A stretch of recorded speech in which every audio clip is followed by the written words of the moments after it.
Welcome everyone to Livestream Reviews. My name is Christian Karasevich. I'm the content marketing manager at StreamYard, and I'm really excited to be back with you all. I think Leticia, I think we were off. What was it? I think we were off last week, right? Yeah. So last week, if you missed it, there we were doing YouTube channel reviews on the StreamYard YouTube channel here. I'm going to drop a link to that here in the description for those of you who missed that. But, I'm excited to have you guys back. Again, if you're new to live streaming or you have an existing live stream and you're wondering, well, hey, you know what? I'm not getting the viewers, for example, or I've got questions about equipment or, I have just other general live streaming questions. That's what we're here for. So I'm going to go and bring on Leticia. Leticia is my co-host, by the way, if you don't know. And so, many of you I know her, but I'm going to go and bring her on. And then what I want to do is, in the meantime, I want to hear from you. Where are you tuning in from? Let us know in the comments. But Leticia, so good to have you back yet again for another live stream reviews. Yes, I'm happy to be here. Christian, how you doing? Doing fantastic, actually. Yes. So I know you and I talked about, we always like to start each show off with a topic to kind of get everybody thinking, about their live streams. What was this week's topic that we wanted to talk about? Well, we wanted to dive into like repurposing content, repurposing your previously recorded or previously streamed content, which is something that is under use from what I've seen. But I know this conversation now is being brought back up to surface because, we are stepping into the third quarter of the year.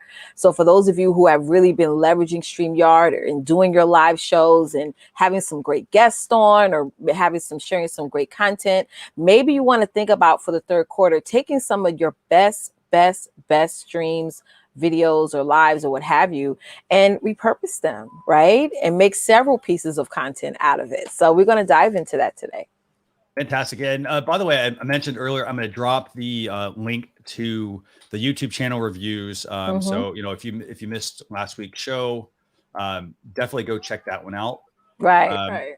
So in terms of repurposing your live streams, I know a lot of people, after they're finished with their live streams, they aren't necessarily going to be, I want to know what people are doing with them. I mean, are you actually doing anything with it? Or are you just, or you're wrapping it and then you're going to the next one or you're scheduling the next one? How do you work? Right. Let us know in the comments actually on that. I mean, live streaming has changed by far, like literally in the past year or so, where people are actually creating whole production shows from broadcasting, right? So now it's the time to really go back and look at all the awesome content that you created, right? And start to either revisit the conversation, bring up the conversation, reuse that content. And so really strategize on how you're going to really map this out for the rest of the year. Definitely, yeah. And so I just dropped that comment here in the chat, by the way, to the YouTube channel reviews. Let's see if we can go through the comments and see what we have here. Sure. So we've got people, Bling Auntie. By the way, Bling Auntie, I think you were actually tuned into our show yesterday, where we were talking about repurposing. So yes, she did. Glad to have you back. Thanks for joining us. Let's see. What else do we have here? Let's see.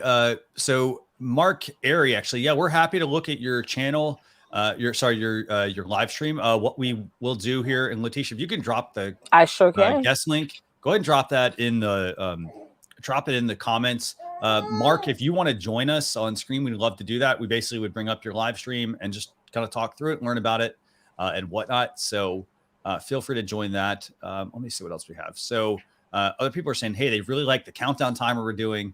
Yeah. By the way, if you do want that countdown timer, just email me marketing@streamyard.com. And I'm more than happy to send you a link to those countdown timers so you can incorporate them into your own live streams.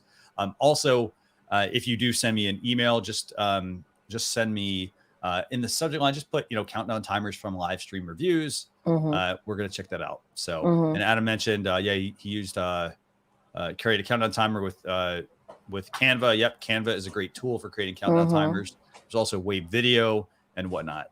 Very cool.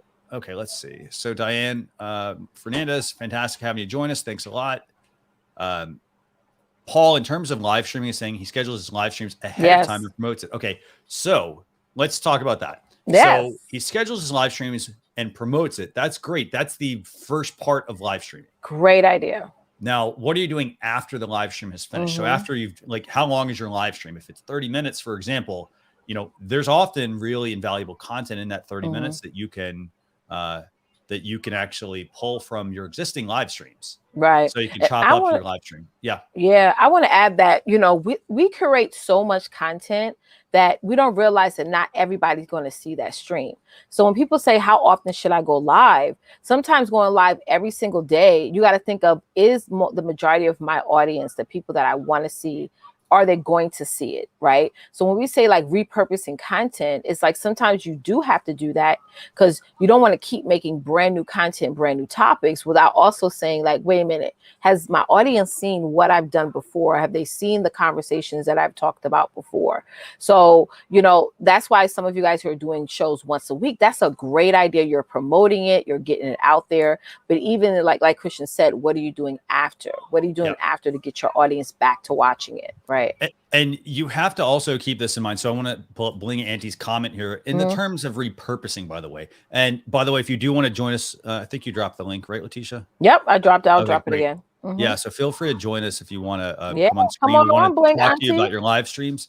But she says, I make them into YouTube shorts, TikTok videos, and IGTV. I should do more, but I'm unsure of the time length to use. Here's the thing. I don't think the time length is the most important part. I know, Bling Auntie, you were on our repurposing episode yesterday. Right. For those of you, by the way, who missed that. And she does jury, yeah. We talked about repurposing yesterday, and we had a great tool for that. And what you should do, Bling Auntie, is I'd actually recommend using the tool we talked about yesterday, which was the tool Lately. How that allowed you to, instead of you having to go through the content to find all those nuggets and how long should they be and whatnot, what you could do instead is you could have the software identify those for you. And then all you have to do is, so just think like this. You have this mountain of content, right?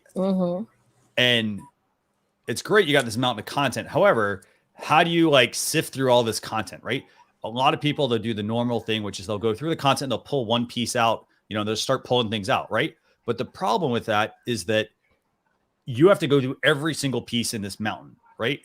It's a big daunting task. And so the best thing to do would be, okay, how do we like go through this and like, okay, so let's shrink the pile to where then we only have a small amount to go through and we only have the best of the best. Right. And that's where, you know, in your case, the length is not the issue. It's more what are the nuggets that are there. That's right. And the tools can help you with that. So it can take 100%. That big pile, it can shrink it to where, okay, now you only have this small pile to go through. And then you just have to go through the small pile versus sifting through everything. Right. So, and my biggest advice, I'm sorry, Christian, go ahead. No, go ahead. My biggest advice is that you gotta test things out. Like I always say, test something out for the next 60 days and see like how the length of time is working. Like that's the best thing, is to go off of your own data. And this is why I always like when people always ask me questions about how long and how often, I always say, well, what have you done so far? Like what has your audience, what have they responded to? And I think we have to like, and I said this the other day on my live and people like, you know, blew the roof. They're like, you're so right, Leticia. I said, you know, we're not willing to mess up enough to get things right. And that's what you got to do sometimes with your streams. You just got to test things out. You got to, you know, mess some stuff up, get rid of some things, add some things on until it gets right, until it gets perfected, you know. So get consistent on what you're currently doing now, and then look back and say what worked, what didn't work, and what I need to move forward with. Definitely. And I want to say, and again, this is all stuff to help you guys. So, you know, a lot of people are saying, hey, I promote my show at the beginning, you know, and that's great. Like, it's fantastic. You're promoting ahead of time. You should. But to Leticia's point, you have to remember, not everybody's going to tune into your lives. Nope. So for example, you know, we had somebody, let me find it. So Truth Guitar Method here saying, hey, I go live every 2 weeks. You know, we got Paul here saying, hey, I do a 1 hour weekly show. So if no one, so you did a 1 hour show, let's say you got 2, maybe 5 people tuning in, or you got no one tuning in. So you spend an hour of your time. How do you go about ensuring, you know, or I'll say ensuring, how do you go about getting people to, you know, who didn't see it to come back and watch it? So that's where you want to repurpose your live. So you take that 1 hour live, you chop it up in all these different pieces, And then what you do is you drip them out over your social media channels. That's right. Bam. Versus, hey, I put it up. I did the promotion beforehand. I sent it out to my email list. I put it on my social channels. That's all the promotion to begin with. How many people showed up? And then, okay, so now once they showed up, well, what if somebody got busy? They couldn't attend. Why do they need to go watch the whole thing, not knowing like what it's about? You need to pull out those little nuggets and say, okay, here's a really good tip that we want to share. Let's put that in our social channels. And then it's going to link them back to the full live stream and so forth. So lots of, hope you guys are appreciating, just how important repurposing is. If you missed it, by the way, there is a link to that video from last week. Let me see what else we got here, Leticia. So Yolanda's saying, hey, I promote my program right from the end of the current show. The day before, I then create the stream. Promos are shared by IG, Facebook, and TikTok. I normally made my promos not longer than 28 seconds. So Yolanda, I'd love to know, how are you actually creating those, short clips? The reason I ask is because what most people do is they're doing it manually. And that's a lot of time. And we have a faster way, actually. So check out that repurposing. It's a lot of time to do something that goes away after 24 hours. So it's like, you got to also say, sometimes I like re-showing those clips over and over again throughout the week is important. And a lot of people get wrapped up in spending so much time on doing 100 clips, and then not everyone sees it. You know what I mean? So I know a lot of people spend a lot of time doing those clips. Like, by the way, Mikey lit live, Mikey Lito, I think, or is it lit? I hope I think it's Mikey Lito, actually. I think I got that right. But I would love to know, you said you have, at the end of your first season of the live show, so this is at the end, right? So let's say you did, I don't know, 4 episodes a month, and a season is like 3 months or something like that. You've got like, 12 episodes. Let's say they're 1 hour each. That's 12 hours. If you wait till the end, you actually are sort of missing the boat on things, because what you could be doing is you should be trying to repurpose each episode so that you're basically building this train that every single, so let me see if I get this right. So throughout the calendar year, so you're basically taking one episode and you're clipping it, and then you're going to the next and the next and the next and the next and the next and the next and the next. And there's overlap, so that if somebody missed the first episode of season 1, for example, they then are able to still see it throughout the year. Right. And I'd also love to know how your crew is picking segments. Are you manually doing that? Because gotta say, you need to, it can take a lot of time. So I'd love to know how much time they're investing. Right. Because again, we want you to get the most out of your live streams. Okay, cool. So we've got, let me see. And then let's see, Mikey, Mike, actually, so there's one link. Which link is it they got? I'm not sure what link they said got here. I think it's this, actually. I'm going to drop the link. I think there was an issue with it truncating at a certain point. So Mikey Lito Live, I just dropped it real quick. Okay, showing up long form. Who do you want to bring? Let's go and bring in our first guest this week. Charles, yes, he's up first. Yeah, let's go and bring on Mr. Charles. Yeah, he's an OG of the show. Charles Matthews, how we doing, man? Buddy, what's going on, my friend? How you guys doing? Good, amazing. Listen, I'm telling you straight up, I don't care. I'm a man. I cried when I didn't see you guys. I shared some tears. I was like, where are they? I said, my internet's not working. Let me call the provider. I love that. Something's not working. They're like, what's wrong? I said, something's wrong with my internet. They're like, what's wrong? Right. I don't see them on here. Sir, your internet's fine. No, it's not. I don't see them. But, where did they go? But great to see you guys back. Before we move on, happy Father's Day to all the fathers out there. Yes. Coming up tomorrow. That's why I'm in the Hugh Hefner robe. I'm like, it's my day. I'm not getting dressed. It's your day. It's your weekend. Yes. But listen, repurposing is key. Yes. So I'm going to give you guys a little secret. I kind of cheat when I do repurposing. Oh, that's fine. So I want to hear this, because I know what you're going to tell me. So how do you, what are you doing, and what are you doing now? So after every show, I have Calendly send them an automatic reply. Okay. Saying, thank you for being on my show. It was great to have you on my show. Thank you so much. Here's a little key what you can do. And in the Calendly reply, I download the show and send it to them. And I said, hey, here's some ideas to make your show even better. Cut it up, make some little notes, put it on your Instagram, put it on your LinkedIn. And then I say at the bottom, tag me and I'll help you push it out. Nice. So I let my guests do the chopping. I let my guests do the little snippets that they loved from the show, and they tag me on it, and then I push. Wow. So I don't do the work, people. My guests, when they had a great time, they repurpose it for me. Tag me. That is a boss move right there. That's a really good idea, actually. And then I set it up because the thing is, there's parts that they loved. Yes. Yes. Well, whatever you like, you do it. And then once you chop it up for yourself, just tag me on it, and then I'll push it out to all my platforms. And they usually say, hey, I was just on the Charles Matthews show. I had a great time. Watch this episode. And then later on, I go, oh, Christian was a great guest on my show. I had a great time with you. Thank you so much. And then I repurpose it again. Nice. Very nice. So I let them do the work. And repurpose it and then push it back out.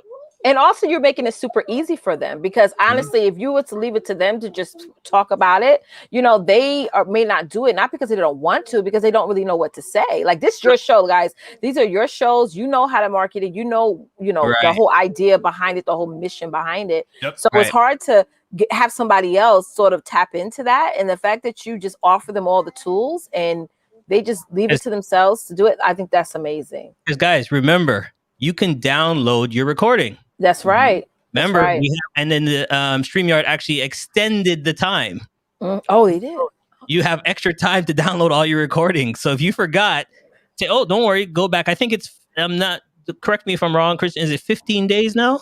It should be 15 days, yeah. Yeah, so you have 15 days to go back, download the recording, and send it to them. Right. And even if it's a large file, there is free sites out there that you can download large file and send it to people. WeTransfer is one that people use. So do you send them the whole? I know some people want to have this question. Do you send them the whole recording, or do you cut it up and send them the cut up? The whole shebang from start to finish. Thing. Send them the whole thing. Oh, I've had clients do stuff with it that I didn't even think about. Because your idea is cut. Their idea was, they added an explosion. They added a commercial. They added a gift to it. They added this stuff. And I'm like, hey, more stuff you do, marketing, push it out. It's better for me. So, and Charles, I want to add something. Actually, I want to add two things. Actually, so the first thing is, like, I'm going to look at like a movie or a TV show or something like that. Okay. Right. So, for how many of you all watch movies or TV shows? Give us a +1 in the comments for The Office. If you watch TV or movies at all. So, what's one of the things that happens when a movie gets released? Right? They saturate the market. Right? Every day. They're not saturating it like the day of, for example. They're starting ahead of time. So maybe they plan three months out, for example. So they might be probably even more than 3 months, but they're planning out ahead of time what they're going to put out in the market. So they know, okay, what's going to come out? When is that episode going to be planned out? And then they're putting things like movie trailers out there. They're getting people on other shows. Yes. So for example, and I say that like, okay, so a talk show. So they're getting people on like Conan O'Brien or what other ones are there? It's not David Letterman. What is it? Trevor Noah. Yep. Stephen Colbert. Like, they're getting these people on these shows. Why are they doing it? It's not just because, it happens to line up. It's because they've got a movie coming out, or they've got a TV show coming out, or they've got some initiative coming out. So you need to sort of be thinking along the same lines. That's right. Yeah. Ahead of time. Now, taking Charles's example here, by the way, I would actually strongly encourage everyone to check out that repurposing episode from yesterday, because what I would even do, Charles, I take yours a step further. I would send them the whole thing like you did. Yeah. But what I would also do is I would use the repurposing method we showed yesterday, have it chop up your live streams into, like, let's just say 30 pieces. And you could even then send those in addition. So you're either saying, hey, here's the whole thing if you want to. And then you're also saying, well, hey, because by the way, the tool we talked about yesterday does all that chopping. I'm going to be up to 2 o'clock a.m. tonight. This is like, there you go. So that's a whole different story. If it's chopping it up for me, that's a new game right there. It chops it up, and then all you have to do is actually go through and pick out. The good pieces. Yeah. However, what you could do is you could stack. We could say, here's the whole thing, you know, and then we could say, okay, here's a whole stack of like the 30 best ones that we found that we think you want to share. So I don't know, something worth checking out. Right. And then here's the last thing I do. I also put in the review a link. So there's a program that makes them do a review. Nice. So all you got to do is click it, and the same camera they're using on their camera, the same website, everything, they send me back a review. So they click the button and it turns on their camera. They record, hey, I was just on the Charles Matthews show. I had a great time. You know, he's fun. He's this, he's that. It helped me a lot, blah, blah, blah. And as soon as they push send, it automatically comes to my platform. Nice. And then I can push it back out on Facebook. I put it on my website. I repurpose it. And then I say, hey, check out Christian was just on my show and he left me a great review, send. And it goes out to WhatsApp, LinkedIn, because what that does is after the review comes in and you put out your own little clips, it shows the connection that, yeah, he must have had a great time because he repurposed it again and he left a review. Because the more reviews, and like Christian said, the more content that's out there, people are going to be like, who is this guy? All over the place. There's a content here. Exactly. There's a content here. This guy must be doing something right. Exactly. It's the perception that you give off to people. Right. So the more that you put out, then the more traction you get. And here's the other thing too about repurposing your videos. When you repurpose your videos, make a video, make a trailer. If you go to my YouTube channel, I repurposed all my videos and just put them back to back to back and made a trailer for myself. So, you know, you can make trailers every month and put those out and say, hey, check out my last month's guests. And just put out all your trailers back to back to back. Definitely, yeah. No, these are excellent points. So then my question for you, Charles, is so that the people can keep up with this, because there's a lot of people that do daily shows, right? Would you say, yeah. So would you say that maybe people should lessen the amount of times they do their shows just to keep up with the whole, you know, downloading, sending the content out to the guests or to their audience? Like, what do you recommend for that? Well, I was going crazy. I went from Monday to Friday. And I did that for like 6 months. Every day, guest, every day guest. Then I realized, yes, I was putting out content, but content doesn't help unless the people are seeing the content. That's right. Absolutely. What I did is now I go Monday, push out Tuesday, live Wednesday, push out Thursday, live Friday. And then I always leave the banger guest, like I mean the wow guests, for the Fridays. Thank you. Because then you can push it out Saturday and Sunday and re-push it, because remember, people chill on the weekend. They might be with their phone, and then when they see the bang guest, they'll be like, "Oh, how did he get her? How did he get Christian? How did he get those guys on his show?" I'm like, don't forget you got all weekend long just to watch them. You know what I mean? So little strategy that you have to put out on your show, and the time you put out your show is key as well. Right? It is. So put it out for you, but you know.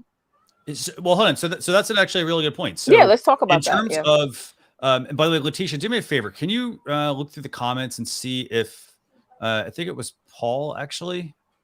He was on here and he dropped off a second ago. Yes. So yes, I did see that. Let's see if we can get Paul back. By the way, Paul, if you want to join us back again, we'd love to have you actually. Yes. So while you're doing that, let's talk about, picking the right times, Charles. So, here's my philosophy on picking the times for live streaming. It's not about you. It's what is the most opportune time when your guest is going to be tuning in, right? Yeah. Well, it's a little bit of both. What's your take? I think it's a little bit of both, because if you don't set a time for yourself, you're not going to put out great content. Okay. Well, if you know that 4:00 is tight for you because at 4:45 you need to be in the car running to go get your kids from daycare and running back and whatever, then that's not the right time for you. Yeah. Because you're not relaxed and doing a great show, because you're like, okay, yeah, thank you, okay, yeah, and you're rushing because you're panicking, right? And live streams never. Here's the thing: like this show, this is an hour and a half show today, for example. It's an hour and a half, but there's at least 15 to 20 minutes minimum of prep time, right? And then on top of that, we did build in a buffer as well in the off chance that it does run long. But our goal is to make sure that we, bring on as many people as we can, within that amount of time. So you do have to think about that sort of thing. So buff yourself. But then here's the thing too. Once you get going, your guests will make the time for your show. Once they see that, oh no, Leticia's show is kind of popping. Okay, I know I'm busy on a Friday, but you know something? I'm going to switch my schedule just to be on her show because it's worth it for my business. So I'm going to switch around my program to fit the show schedule. Mm-hmm. So if I really want to be on the show and I really want to do what I got to do, boom, I'll do it. So kind of set a time that you think more people will watch, but also make a time for yourself. Because if you're too busy, then you're just rushing through questions and rushing through your guests. And say you get people like Christian and Leticia on, man, I'm sucking them dry. They're not leaving my show until I get every bit off of it. You don't want to just rush them off your show. These are two key people that you got on your show that can help you market your show. Mm-hmm. So, set your schedule that you can really do the best job that you can. And I want to highlight this comment from My Hammers 11 here. I do a lunchtime show every weekday. It's become like a schedule, which people look forward to. Every Thursday, we run an interactive quiz. Friday, we open the channel up. People look forward to it. 100% agree with this. I mean, Again, you also want to look at the data. The data is super important for your live streams. So, for example, if you're trying to do it, if you're doing it at lunchtime just because, well, hey, that's the only time I have open, you also have to look at your analytics. Is that actually when people are going to be tuning in? Because, that you have to remember there's pre-recorded content and there's live content. And you can do all that with StreamYard, by the way. You can do pre-recorded content and lives. You don't have to always just simulcast out to, Facebook Live, YouTube Live, LinkedIn Live, Twitch, and so forth. Mm-hmm. So you do have to keep that in mind. And also think about it from your schedule standpoint. Yeah. If you don't have the time, maybe a pre-recorded video is better. Yeah, I was going to say that's right. There's two things on there that I love that he does. He says, Thursdays, we do this. Mm-hmm. So here's the thing. If I miss him on Monday or any other day and I can't find no other day, but I'm like, but Thursdays, he runs an interactive quiz show. Guess what? I'm just going to pop on every Thursday because I know on Thursdays, he has a quiz show. It's like a routine. So I'm going to put my routine against his show. Every Thursday, I'm going to jump on to do the quiz. And then the other thing that you said is, don't forget, guys, you don't have to go live all the time. Okay. The tool that StreamYard gives you is an opportunity to pre-record and then put it in the timer. Set it in YouTube timer, set it in Facebook timer, and then release it.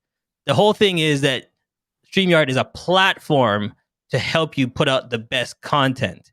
So you don't have to go live all the time. Do a great show, put it in. You'll still get your comments. I've watched past shows of these guys, seeing comments in the comment section, and still, I know it's not real. I know it's past, but I'm still commenting and talking to you guys because it will go into the chat. Other people will see it and it will build again. So, yeah. And by the way, what I want to do real quick, I want to pull up, so American English with this guy, he brought up a good question. He said, YouTube gives us great data in the studio about when our audience is active. Mm-hmm. So with that, what I want to do here, I'm going to bring that up and then I'm going to actually, this is my own analytics. Yeah. However, I want to show you guys this. So this is in YouTube.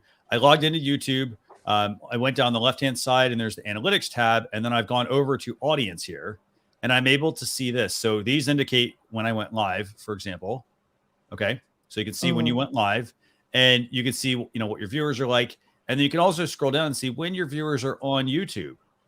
So for example, in this case, this is like dark purple. This is telling me at 9 a.m. on Wednesday, for example, is when people are on YouTube. So here's the thing. I don't want to just drop my content at 9 a.m. I want to also kind of look outside of this. Say, okay, 9 a.m. is when they're on there. Looks like it's heating up. So if I look at the way this is kind of scaled here.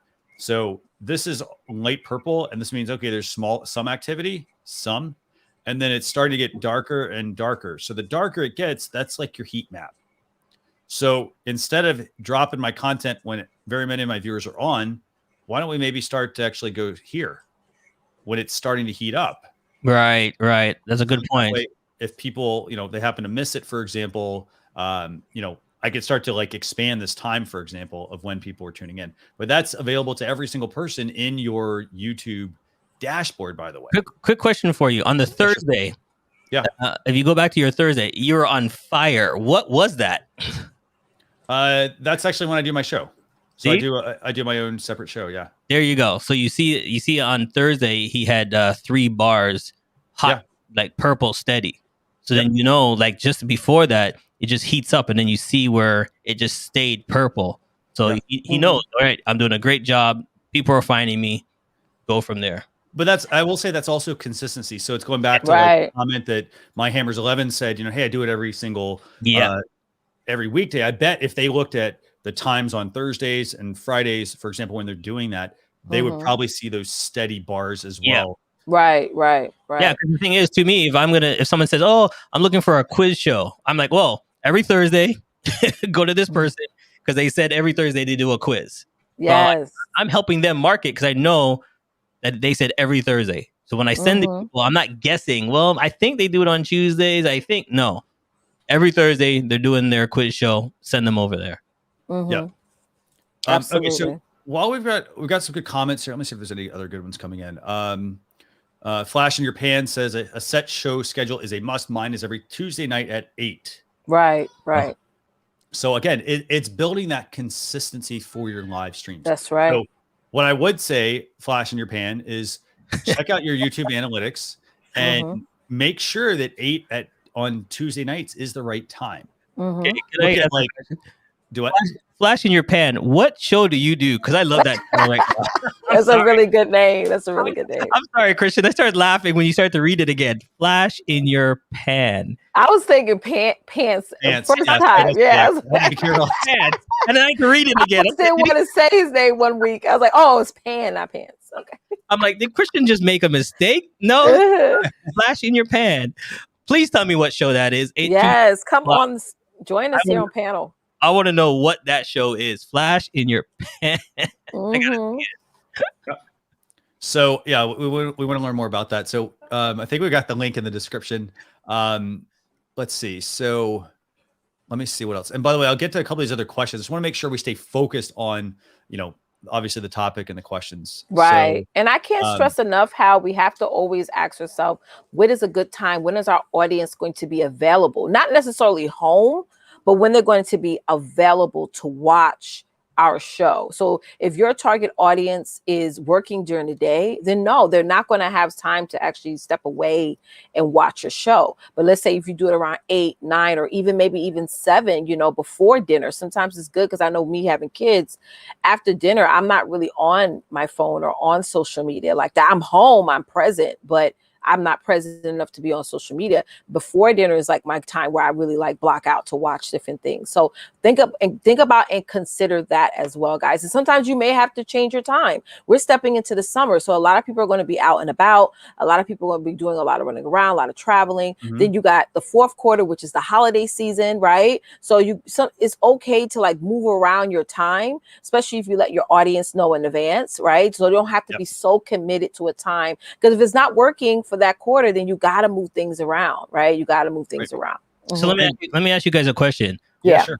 It goes back from the timing and the repurposing. I'm going to put it together for both of you guys now. When do both of you repurpose, and then what time do you send those back out? Right. I'm still testing that, to be totally honest, because my particular market, they're getting back to normalcy. You know what I'm saying? So for me, but for me, I would normally repurpose content over the weekend, because that's when most of my audience is available to watch. Okay. What about you, Christian? When do you send your repurpose back out? So I usually I repurpose literally the next day or two. In my case, it's a pretty tight turnaround. So usually the next day or two, and then I'm already thinking to the next week, and I'm already doing my promotion at least 2 to 3 days ahead of time. So it's a weekly show. In terms of StreamYard content, we're also repurposing that as well. And that's becoming, sometimes that's a weekly thing.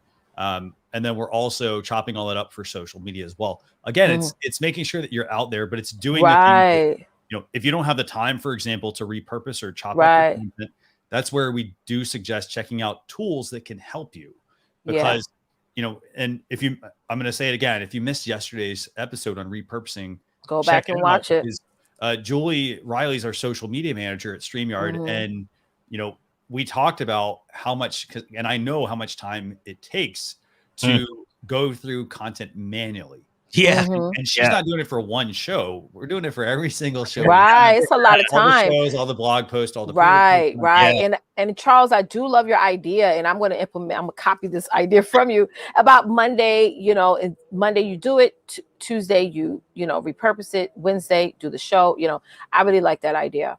And then here's the thing, though. I love what Christian said, that it gives you multiple, because what I found that is if you send a repurpose out on Twitter. Don't send the same one out on LinkedIn. Don't send the same one out on Instagram. That's interesting. If you have the same followers on Instagram, Twitter, they're seeing the same repurpose. Right. So it's too spammy. Yeah. It's too spammy. So try to make each repurpose you do a little different to keep your audience. Because if they turn it on, they're like, "Oh yeah, I seen that already." Because they follow you on Instagram, they follow you on YouTube, they follow you on something else. Kind of make it a little different for each post. So what I put on Twitter, I don't put the same one on my Instagram. I don't put the same one on my LinkedIn. Try to make them all a little different, so your fans that follow you go, "Oh, this one's different. Oh, I like this one." Exactly. Not the same one. And here's a quick comment from American English with this guy. By the way, Flash in Your Pan is backstage. We're going to bring him on. I also do live Q&As for English learners. An hour or so, I start a second channel to put up individual questions and answers for the stream. StreamYard makes it so easy. We love the fact that StreamYard makes it easy. That's our goal. We want to make live streaming easy, but we also want to help you create professional streams. Yeah. So love that you're doing that. In terms of the second channel, individual questions and answers for the stream, I almost would I don't know if you've thought about making that a separate show, maybe. So doing live Q&A, like for example, I'm going to use StreamYard as an example here. We have a show called Ask StreamYard where we literally cover one topic. And it's 30 minutes. It's a question that somebody has asked. So if they're in our Facebook community, we pull that in and we turn that into a live stream actually that we do once a week. So awesome. Fantastic. Okay. So Leticia, let's go ahead and bring on and Charles, brother, you're totally welcome to stay up here. Stay right there.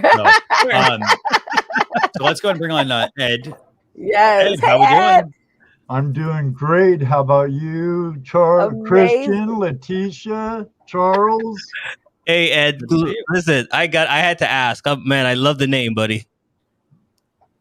It's a flash in your pan. So it's gold, yes. Right now I'm weighing out gold. And by the way, here's a little trick for you. You probably know this trick, Ed, by the way. Here, let me show you. So let's say you want to like say this like he's blurry. I've learned this. So let's say I want to show like these on screen. You can put your hand behind it. I do use that trick a bit. You that, Christian.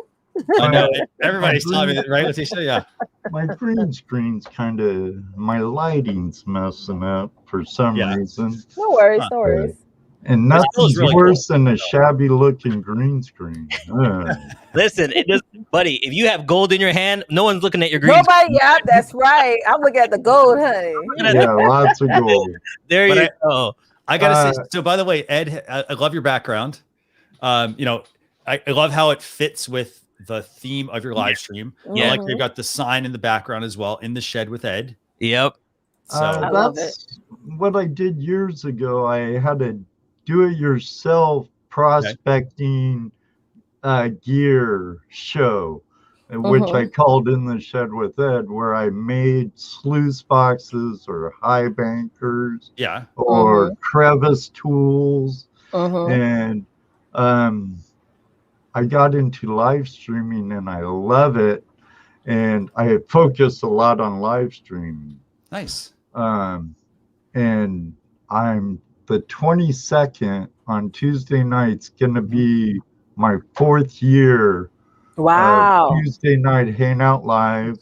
We have guests from like Discovery Channel's Devil's Canyon or Bering Sea Gold, inventors of mats or gold pans, and all kinds of guests, YouTubers, lots of YouTubers from just several hundred subscribers to millions. So, or over 1 million, like Adventures with Purpose.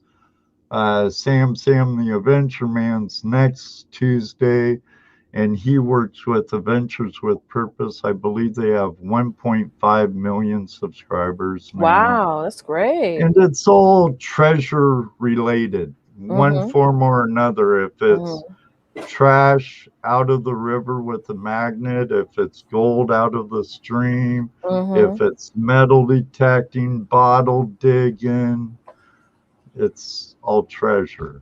Right.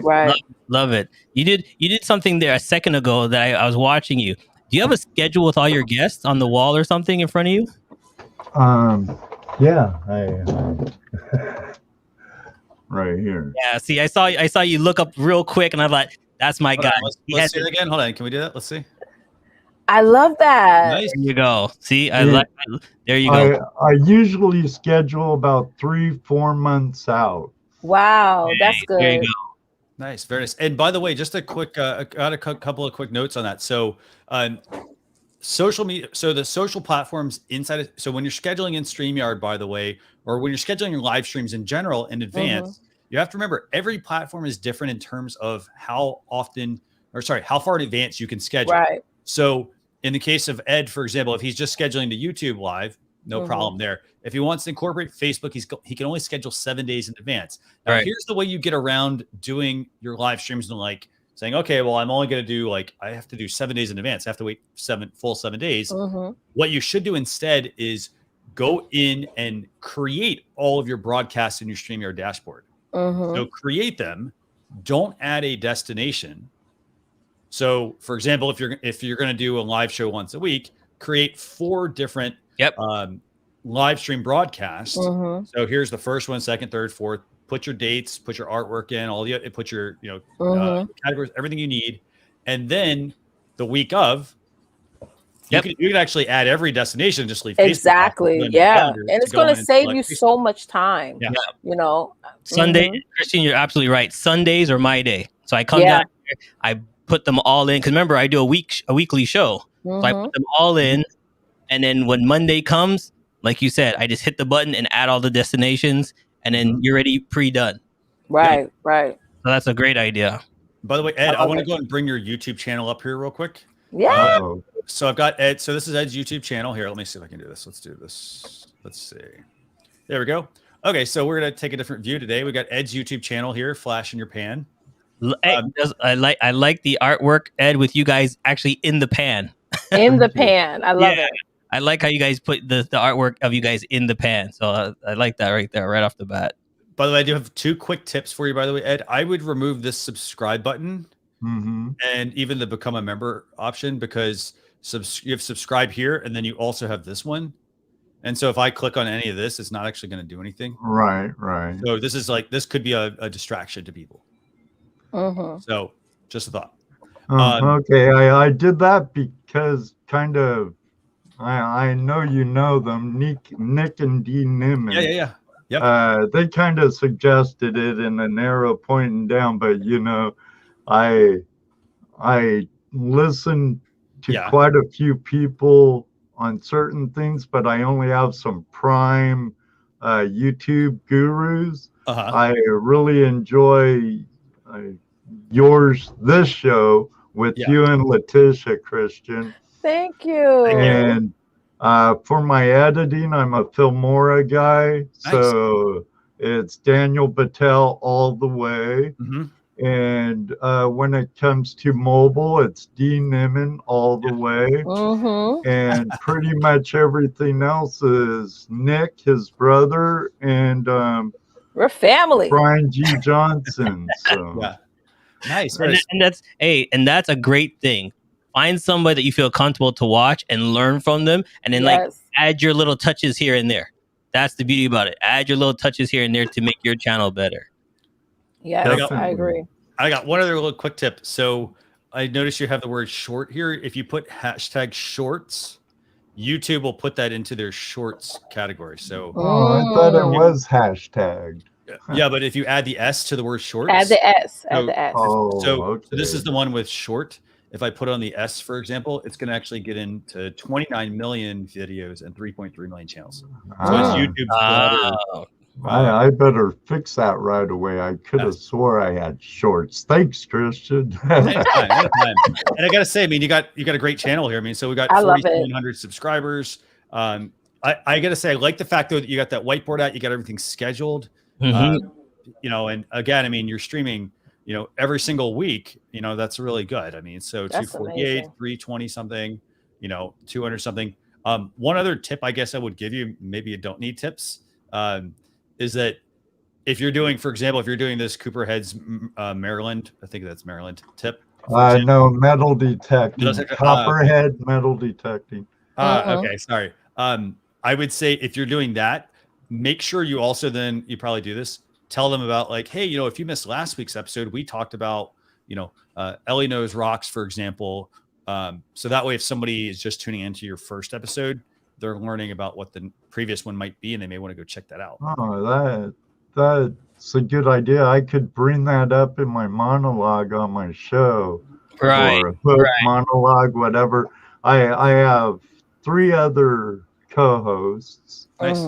My 2 prospecting buddies and one of the treasure vixens. It should have been both.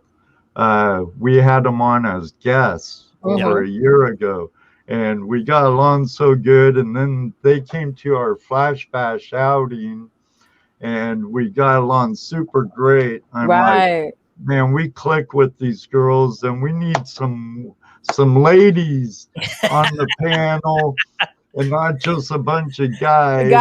Yeah. and I asked them to be co-hosts. And, if you'll notice on some other thumbs, if you look, Christian, I have the girls in there too. Like next week's show, women. It will have the girls in the pan also. Yeah. So, and here's another thing too. Like, see how you just told us that in your other episodes. Say, hey, don't forget last week we had special guests on. They were fantastic. You know, they really brought a lot to the show. And then you just name them, because you just naming them. They're like, oh, okay, I want to watch that show. Exactly. Yeah. Because that's a show. You don't have ladies on that often. So when you did say that, I'm like, that's interesting. Okay, let me go watch what you guys were talking about. Exactly. So it makes you throw back to your last episode to get more views and get more engaging again. That's a really good idea and point, Charles. I need, because I always bring up next week's show. Yeah. At the beginning, I could say later on, check out last week we had blah blah blah. Exactly. Great time. And after I'm done with my shows, while I'm in post meeting with my 2 prospecting buddies, most time I'll be trimming the fat, like my 10-minute timer for pre-show. Right. And I'll trim that down, and I'll trim the end off a little. Then I reformat it to MP3 and I podcast it. Right. Then I have a lot in editing, because I have a lot of highlights I want to do of my shows for some evergreen. Right. So, how do you guys feel? Let's talk about the end screening thing, because a lot of people are not doing that. I just started to put in end screen, right? Yeah. Go ahead, Christian. You definitely should be putting an end screen. Right. Let's talk about it. YouTube recommend the end screen. You want to be putting your own end screen to people. Yeah. Right. Yeah, I learned that about a year and a half ago when they were asking, and I'm like, what's this thing at the end they keep asking? I'm like, oh, you can tell them where to focus. You can push them to the next show. Push them to the show you want. You know, they're asking you, not just let them do it for you. You know, you could tell them, okay, yeah, push it this way, push it that way. Yeah, kind of at the end where my credits are. Yeah. It will just show the pan over where the button for my channel is at the end, and then my end screen comes in with I use where they choose which video the viewers best for my viewers. And then I put either like the membership one, which I saw on this one, or like for t-shirts or something too. So there you go. Very cool. It's a useful tool, definitely. So here's the end screen, at the end. So this comes up, and then on the end screen, you're going to see, let's see. So we got a few seconds there. I will say this, the only thing I guess I would change is I've got 30 seconds left in the video, and there's nothing on screen. Yeah, you can tighten up the timing on that, can't you? Yeah, well, so what's the best timing then? I go with the music that's playing. Okay. And then once the music's done, it's done. Nice. Okay, so what I would suggest then is just make it a little faster, because Christian, if you can back it up a little bit, like if I see just the pan, I think, oh, it's done, I'm clicking to another show. Right. I could bump that up so my end screen effects come in a lot faster. Yeah, very good point too. Right at this point, I think you're done. So I'm like, oh, that was a great show. I would move on if I'm not patient enough to see these other two pop up. Which 99.9 of us on YouTube aren't. Right. Right. A lot. It's a lot. So let's reiterate back then again, like when is the best time to put the end screen at the end then? Well, here's the thing that I don't like. I'll be watching a program and it's not fully at the end. And then people put the end screen things on top of it, and I'm like, I can't see around it. I see. Okay. I hate that because the person's in the air and they haven't landed yet, and I'm like, I want to see what happens, and they put the end screen on it. I'm like, no, I can't see anything. So, there's timing. Like I said, as soon as it ends, throw it up there. Right. Or they don't get all the way done with their closure, and it's like, what were they gonna say? Exactly. So make sure as soon as it ends, pop it in there. But don't kill it over part of your work, because the juiciest part of everybody's video, to me, is the end. How did they sign off? What did they do? Is there a giveaway at the end? Did Christian say, hey, next week's show we have blah, blah, blah? I can't tell because everything was popping up at the end. Right. Excellent point, actually. I agree. Okay, so I'm going to actually just highlight a couple of quick comments, and then we're going to move on to the next person, if that works, Ed. Oh, fine. So I have gold to weigh out anyway. So I got a couple of tips here from a couple of viewers. By the way, if you have tips for Ed as we're also going through this, again, My Hammer's 11, thanks a lot for joining us this week, and for the great engagement. If Ed sets up playlists, it's easy to get people to get hooked in with a card or something when he mentions the previous shows. Yeah, I do have show playlists, season playlists. Yeah. So you could do that. You could also go and, you could add, as My Hammer's 11 saying, if you're talking about it, put the little eye in the top corner of your videos. So add the card that will show up. Maybe you could have it pop up at that point when you're talking about it. So excellent point, My Hammers. Put the old episodes as a card when you mention it. Absolutely. And then let's see if there's any other comments here. And then Jewel saying, Ed, put the word out for sure. The ladies will come, especially if they can contribute to the shows. That's right. Yeah, we feel that we can contribute to it. We'll show up. Yeah. Very cool. Actually, very cool. So I want to thank you for joining us, Ed. This has been fantastic. My pleasure. So we hope you'll if you have another question or anything, just join us again, and don't forget we also do this next week. So thank you. I'll be here next week. I enjoy you two and the show.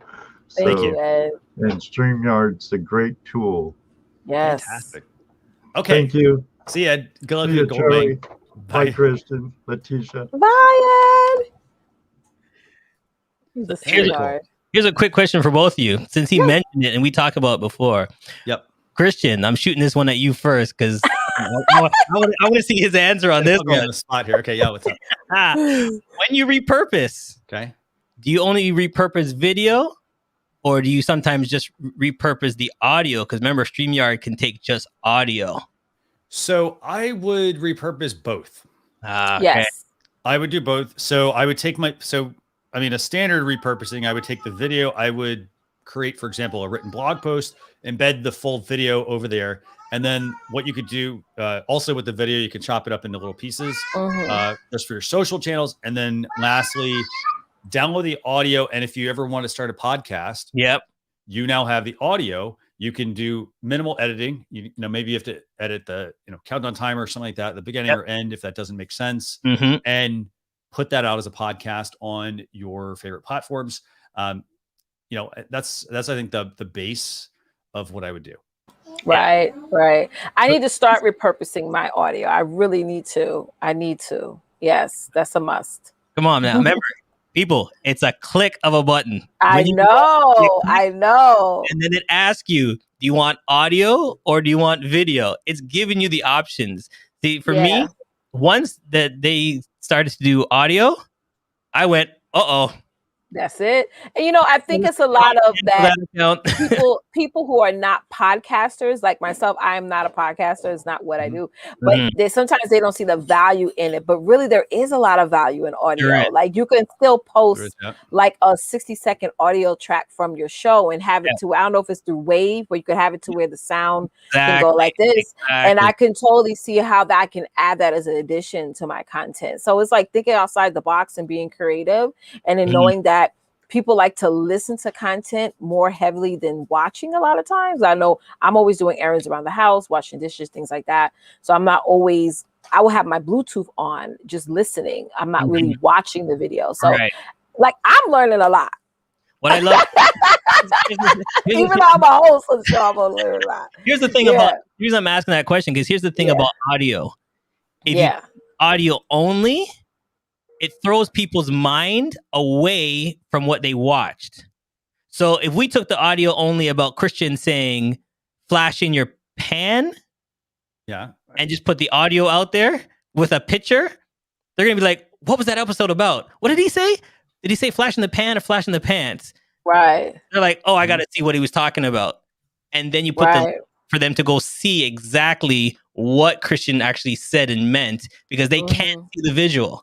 So that little part is going to spark people's interest, going, what's the word for that? It's like the fear of missing out. Like, oh my God, I got to see the rest. Oh, I got to. Oh, what did he mean by sense that? Of urgency. Yeah. What did he say? What was he talking about? And then they'll just click the button real quick to watch the video. Right. And then there it is. There's another somebody that maybe you caught them on your YouTube channel or your Facebook post, but just listening to it throws people off, and they wanna see. Right. I agree. Okay, so we've got a lot of number of people backstage. Got some other good comments here as well. So let's go and bring on Mr. Atlanta Carcast. Hello. Perfect. How you doing, sir? Good. How are you? Fantastic. Great. So what can we do to help you? I think you said you had an issue, right? You had a question, I think, about Echo. Yeah, echoes. I've turned into a fanatic of you guys in the span of 3 weeks. So I turned on you guys 3 weeks ago, and I love the platform, and it actually rejuvenated my channel. Wow. And we've done 3 episodes so far every Friday, and what we've been experiencing is a little bit like feedback, echo, but it is 4 hosts. And sometimes 5 people on the stream. So does that have anything to do with it, or is it a settings issue? Can I grab that one? Can I grab that one, Christian? Yeah, that's all you, man. Take it. I get that same thing all the time. And here's the first thing. I always send a link to everybody saying to them, can't wait to have you on the show.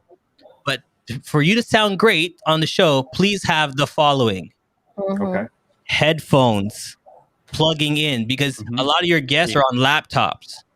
And with laptops, when they speak, the same speaker is hearing you guys speak and them speak at the same time. And that's where the feedback comes. That's where the echo comes from. So if you see people on their laptop and they don't have earpieces in or a microphone like the jack, that's why you're hearing the echo. So if you see all 3 of us, we all have earpieces. Hold on. Yep. I was going to say, Charles, hold on. So it looks like we're not wearing headphones, right? But we are wearing headphones. And I have a lapel mic on. See? We're using over-ear, in-ear monitors, basically. They basically go in, so it creates that low profile. So awesome. Okay. Well, cool. Headphones, yes. Yeah, so we're hearing each one of us inside our ears. In our ear. But my microphone is not picking you back in. And that's where the echo cancellates. So just, have your guests, plug in some earphones, because they can still plug earphones in their laptop and hear it and still use the microphone to speak. Right. Right. And if this show you're doing all the time with these same guests, it needs to be a requirement. Okay. Yeah. It needs to be like everyone has to have it, because again, it's just going to make the quality of the sound better. And sound is so important. People do not like hanging out and hearing echo, even though they know it's not your fault. It's a technical issue. You know, you're going to notice that a lot of viewership is going to drop. Absolutely. And you'll hear. I'm just a baby user, and I'm just trying to grow my channel. So feel free to pick my channel apart and give me any tips if you like. But I'm trying to learn. I'm trying to get to the magic number of 1,000 subscribers. So listen, and here's a funny thing: soon as they plug in their headphones, everybody's voice changes. Everyone, it sounds so much better. Like, ooh. Yeah, like the voice. You'll hear your partner's voice, and you'll be like, "Is that how you always sounded?" Is that how you he's like you Barry White over there. In the ear. Yeah, you got a Barry White kind of tone, and I know a little bass up in there. I'm like, whoa. Like, I love Christian voice on his mic. Yeah. Thank you. By the way, I am going to pull up your channel. It's Atlanta CarCast, right? Yes.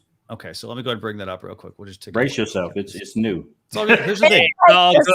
Someone mentioned this, like Christian, we even talked about this, like raw sound from our voice, like when we're live, it does sound weird. You know what I mean? Like you don't sound that way in person, but for some reason the mics on our speakers, and even I use a Logitech webcam, it doesn't pick up on my voice very well. So I use a lapel mic. I've been using this is like $14. Lapel mic. I'm about to level up to Christian's mic soon. You know, I'm gathering up my coins and getting that together. It's about again, it's live video, but audio is the most important part when you're live streaming. Yeah. So it's and the good thing is that like for example, echo, super easy to fix. It's wearing headphones. For example, if you're speaking into the laptop and you've got the speakers also coming out, everything's literally coming out and going back in. Yeah. By the way, in your StreamYard dashboard, I don't know if you're aware, but there's 3 dots that you can click on for each user. And here, let me see if I can go in and show you this. Yeah, let's go into that. Yeah. So I'll do this first, and then we're gonna bring your stuff. Yeah. And here's a question for you while he's doing that. Do you guys use microphones or just that's a good question. Laptop? We have some laptops and like one microphone that we're playing around with the settings, but I guess it's the headphones. That was the magic thing. So we have to hold on. Are you guys all in the same room together? No, it's all virtual. Oh, okay. Oh, okay. So it's all virtual. So only one person has a microphone. Yes. Oh, okay. Okay. So Christian, if you mind, because I know you have it quick handy, can you also show him the Logitech, the one that, remember we have the same one? Can you show him that microphone as well? Are you talking about the Logitech Brio? Which one are you talking about? Oh, the all-in-one. Let me see if I can. Dig it up. I did. We're not going to do an equipment battle today. We're not going to do an equipment battle today. That was 3 episodes ago. Because if you're something that you want to grow on, a simple microphone like that, it cost me I think $30. But it will change your voice. So, for example, here's my microphone. But if I talk right now like this is here how my voice sounds. You hear that echo that you're talking about, right? And this is how everybody sounds. But once you get a microphone and you start talking clearer, and you bring the microphone straight up, then your voice will start completely Are you different. showing about the Shorem, the one Christian that we show on our show? I'm not sure which one. Is it are you talking about the Samson mic? Yeah. The all-in-one is you can use by USB that's the one. Okay. Yeah. Yes. Yeah, he's talking about that one, Christian. Okay. Sorry, let me. I have it, but it's a junk pile over here somewhere. You're gonna see equipment flying all over the place. Okay, I'll show you what it looks like. Let's do this. I got a bunch of stuff I'm sharing. So let me do this first. Let me show you the StreamYard dashboard first. Yeah. So this is the StreamYard dashboard, by the way. And so if I'm in here and so basically just remember everybody who's going to come in as a card here like this, and you're going to have 3 dots. And there will be an option here for editing the audio. And if I'm a guest, for example, it'll let me edit the sound. So for example, I can click on this, and then for a guest, there'll be an option that'll say noise cancellation and whatnot. So you can check those boxes And what that's going to do is it's going to allow you to adjust like some of the noise that's potentially getting filtered in. Right. And that's before they actually enter the stream. Exactly. You should seriously bring every single person into your stream 15 minutes, 20 minutes before and do a sound check. And that sound check is, okay, so how does the person sound? For example, like I'll use my mic as an example as well. I'm going to turn this way. And as you can tell, the audio sounds different, right? Mm-hmm. And that's because of the mic. So let's say, my mic is like, I know where I want to put it. Let's say I put it like too far away and I'm talking like this. I might be like, oh, hey, I sound great, right? But I really don't. Because the mic's too far away, right? So it's bringing somebody in, doing that sound check first before then bringing them into the live. You want to make sure the sound is good. The other thing also is making sure, like, for example, making sure that like, hey, I'm not too close to the camera, and things like that as well. So always do those kinds of checks before you start your live streams.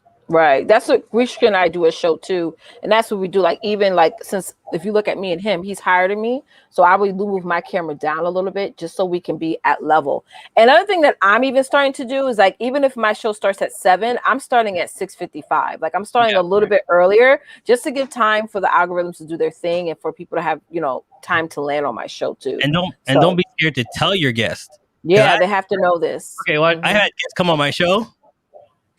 I know, all low and all up here. And I'm like, can you move your camera a little bit? Because remember, your show dictates and they you. Just scooting up, like, no, move your camera. No. Yeah, like, okay.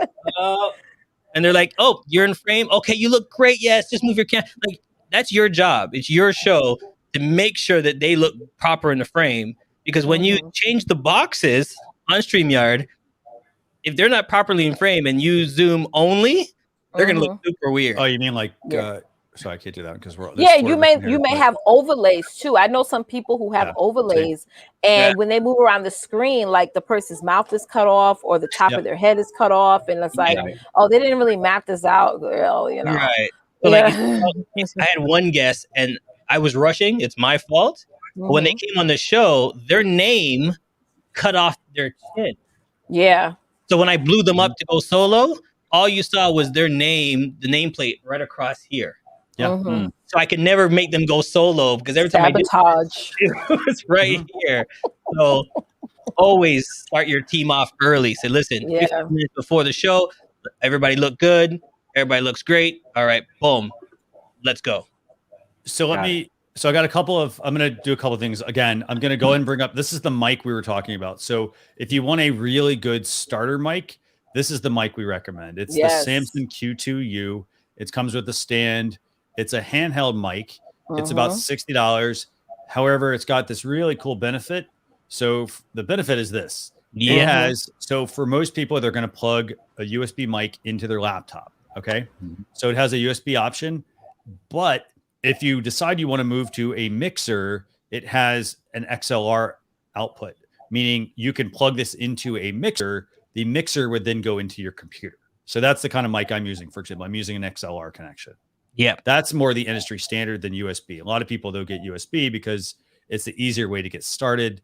The mixer, is a much more expensive option. Having to have a mixer, having to have a mic and so forth. But the thing I love about this microphone, my friend, as you grow and maybe you're going to get a soundboard, the mic is still compatible. Because like you said, there's 2 versions of plugging it in. Right. So now you don't have to leave this and go get another one because now you can plug it in because here's the one I got.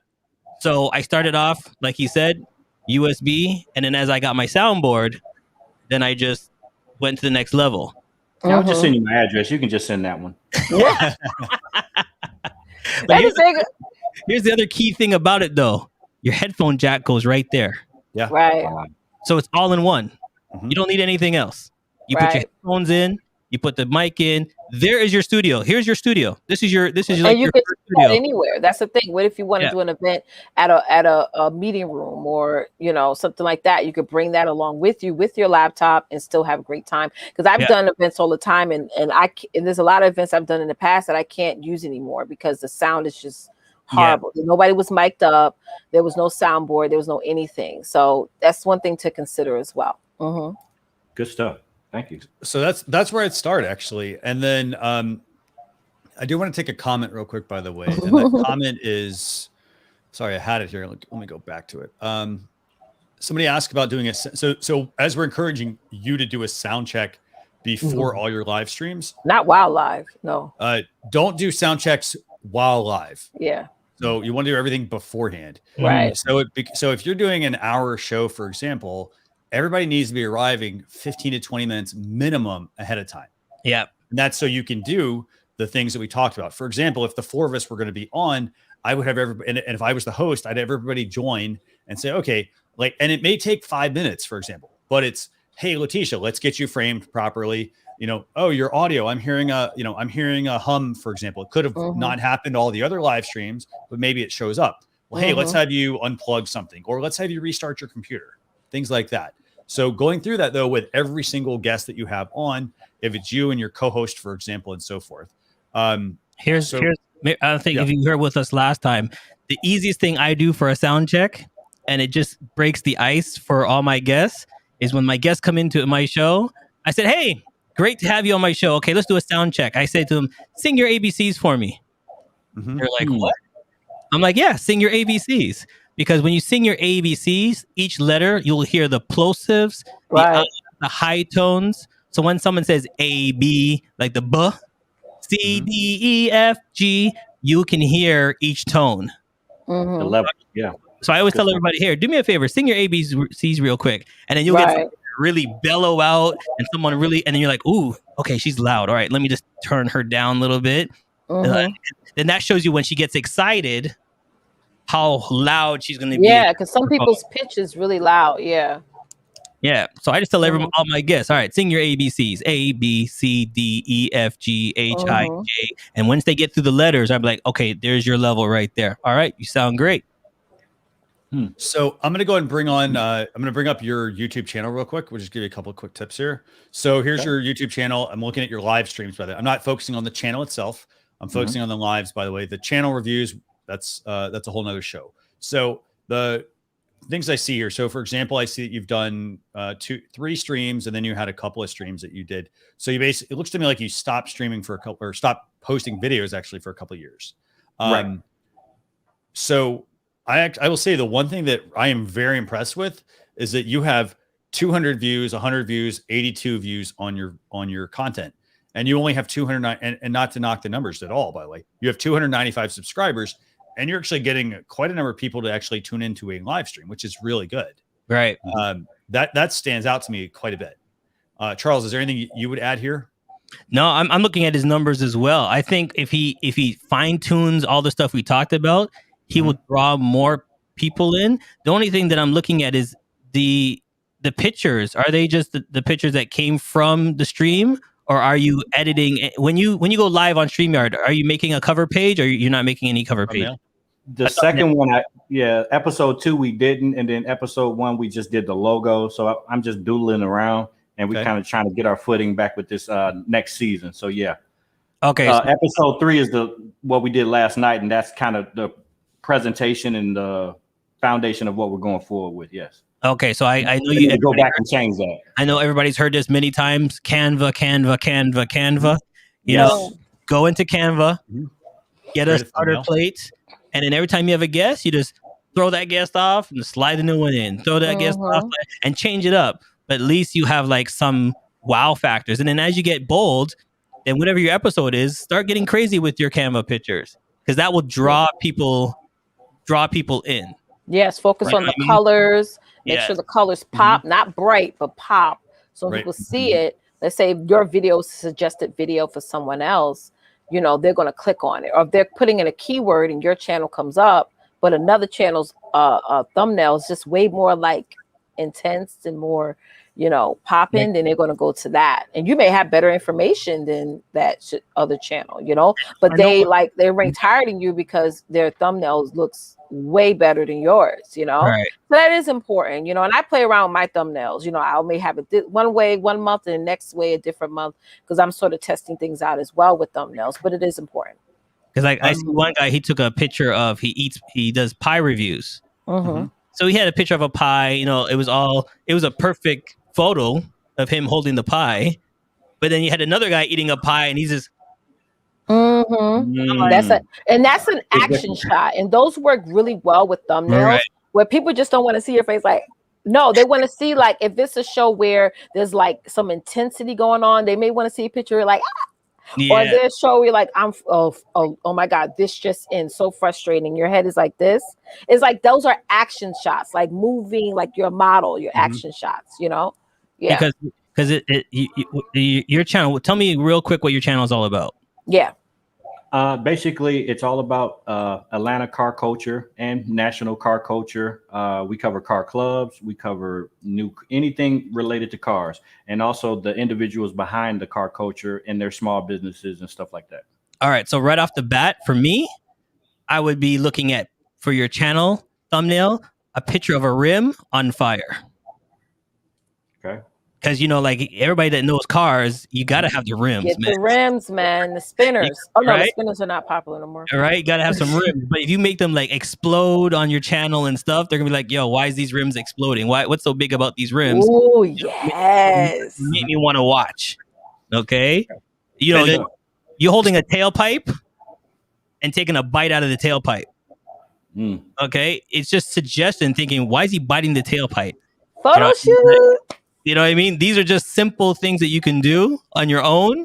And these are your thumbnails for each episode. You can go in your garage and pick up all your tools, a hammer and a nail, and looking at both of them, like, which one do I use kind of thing. His wife is going to be like, what are you doing? But she's the queen of Canva, so she can help me with that. Oh, good. Yes. Because you know, hold a spanner wrench in one hand and a regular wrench in the other hand. Dimebag said, "Who is volunteering to the? You know what I mean? Who is volunteering the rim for the fire and explosion?" Just stay right there, dude. Just stay right there. It's called graphic design. Yeah, it's all good. It's for YouTube. It's good.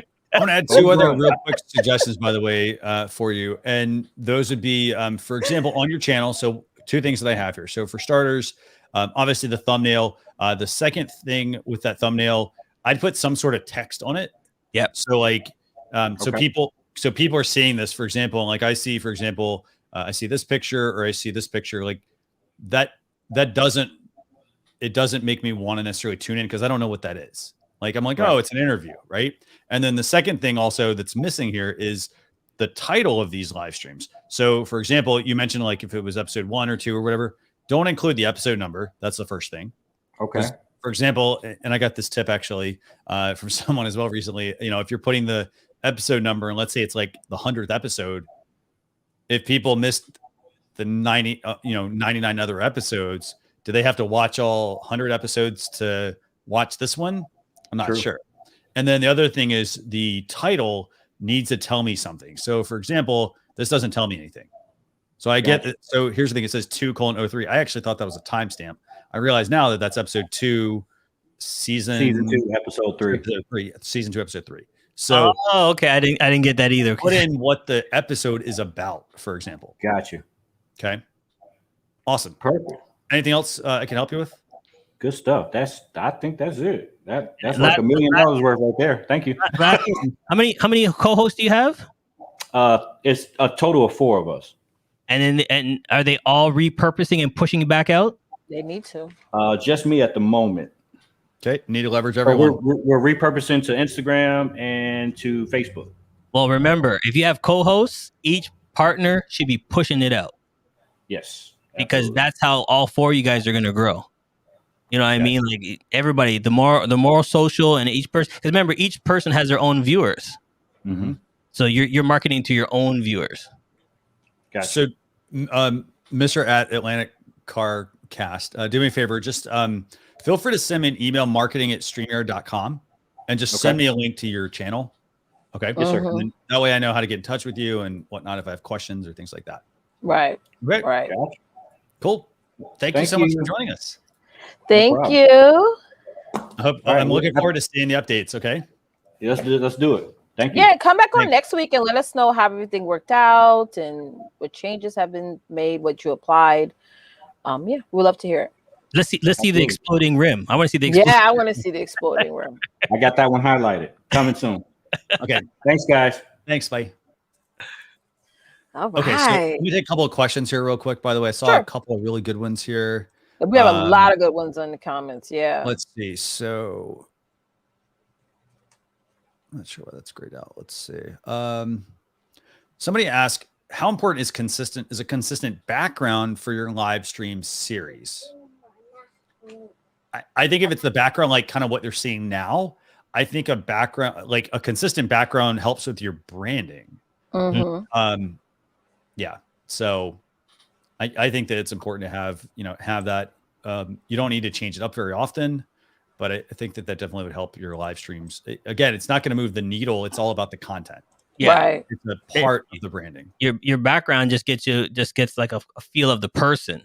Right? Just you can do that way if you want to show. If you're doing a sports channel and then you have like footballs and basketballs on the wall kind of thing, then that's just giving you a quite idea of who you're about and what it is. But your content is key, right? By the way, John, if you're backstage, do me a favor. If you want to just email me marketing@streamyard.com, send me a link to your show. And then if you have a specific question, let me know. And I'll personally take a look at it and give you some tips and stuff. Right. Thank you, John. Okay, cool. So let's bring on, who's our next guest, Leticia? Our next guest is Shajil. He just needs to turn his camera on. If not, then we're going to move on to the Artist Haven. So let's give him a couple of seconds. And, going into backgrounds, I feel like even so, like on a productivity aspect of it all, backgrounds set you in the mood personally, get you into that moment because you are sort of a character. Like you're always yourself, but you are the highlight of your show. You're the highlight of your live, your stream. So it's like, it makes you gets everything going for you and, get you set in the mood. So Shajil, if you're ready, let's see a thumbs up. We just need that camera on. I can't tell. I think it's on. I can't tell. Let's bring it in. Let's see what it looks like. Let's see. Shajil, are you there? Is it on? Oh, he's breaking up. Jill, refresh your screen and then try coming back in. Okay? Right. Oh, here, I have to give a big shout out to StreamYard. I was doing a live podcast. Yeah. And then my computer just went, something happened. Yep. I was like, my heart came out. I looked at it and put it back in because I thought, but then I remember StreamYard doesn't shut down. You just log back in, refresh, and you're there again. So if you're ever doing a live show, don't panic. Don't shut nothing down. Just calm down. Go back into the internet. Click on StreamYard, and it will still be there. My guests were talking away, and they didn't even know I wasn't even there. I did something so funny yesterday, right? I did my show yesterday, and then instead of hitting in broadcast, I hit leave studio, and it was still on. I'm like, oh, shoot. I had to go right back in and log in and hit in broadcast. That's another thing y'all got to remember. Leave studio does not mean the broadcast is ended. It's still going. Exactly. So there you go. And people have done the mistake of hitting the end screen and then like taking their wig off or something like that. And it's just, everyone would be like, oh my God. And the person would be like, oh shoot, I forgot to hit in broadcast. Yeah. I don't have to worry about that problem. Okay, so I'm going to take Shajil off. I'm not sure. Something's going on with his internet, I think. Yeah. So Artist Haven, are you ready actually? Can we bring you up? Yes, Very bring cool. her on. So we have the Artist Haven. What's your channel? Let me pull this up actually. My channel is the Artist Haven. We focus on building an art community around fluid art. Cool. And we go live 4 days a week normally, 5 days a week normally. But for the summer, I have dropped one day because I'm going to start doing markets on Saturday, and markets are crazy. And Saturday night is like, nope, I don't have any energy. I won't be able to bring it. So I'm just going to stop, just until like probably like October or so when the markets end, because I do mostly outdoor. Good. So, but we have a kind of theme for each one of our shows. Tuesday night is Testing Tuesday, where I test products that I've purchased on Amazon, or if one of the big markets come out with something new, I try and get on it and test it and show people live how this stuff works, and how it works for me and what my opinions are, what my thoughts are. And one is popular. The next one is Wednesday night. We do Artapalooza, where we bring in all kinds of artists from all walks of life and media formats. that's the one that I have the most issues with because we get a lot of replay and it's getting bigger as we go. We've been doing it for about a year. But everybody has different tech and different Wi-Fi, so it's hard to maintain sometimes. Okay. My partner, he is actually he comes from a career in broadcasting, so he runs the show while I do the art. I started it by myself though, so it's just like I'm probably a little bit more in tune with this than he is, but But then Thursday we do a learning show where people are encouraged to ask their questions. My friend Clara comes on with me. She's a resin expert, and I do fluid art. And then we like switch off teaching each other different techniques in each one of our mediums. So, and then Friday night we just have a fun Friday night flip cup with my friend Brooke, and it's kind of adult themed. It has some nice. We keep it PG-13. Let's just put it that way. You know, I don't want anything too racy, you know, and that kind of thing. But we're trying to get more viewership, and I haven't had a lot of luck. Like I tried doing for like a month and a half. I tried like setting up an event in Facebook. I'm contemplating actually dual casting, or was it simulcasting? Simulcasting to Facebook. Okay. See if that helps bring up the viewership over time. I realize it's going to take time. I'm not right. Like, to me, I am in my head. I'm give it to me now, but in my heart, I'm like, no. Yeah. Here's the first question I'm going to ask you. Let's bring up her channel first. Let me pull up her channel, and then so this is her channel, right? So the Artist Haven, Artist Community, live fluid art shows, and new content every day. Well, almost, right? Okay, Charles, what's your question? So you have so many different things that you do. Like we were talking about the other guy, do you market each day to show people what your show's about? Yes. So like Thursdays is this, Fridays is this, and then each day is straight marketed out and pushed out. Yeah, I try to, but I haven't gotten a lot of really good luck yet because I have better luck just scheduling my live streams like 2 and 3 weeks out and reminding people to share it out. I have more luck with that than actually like going on Facebook and you know sharing it to some of the new like acrylic pouring people. Like they have groups for newbies, and I have more. They don't usually come in on the live stream. They sometimes come into the replay, but I'm just not having. I don't know how to get that traction. What is your number one?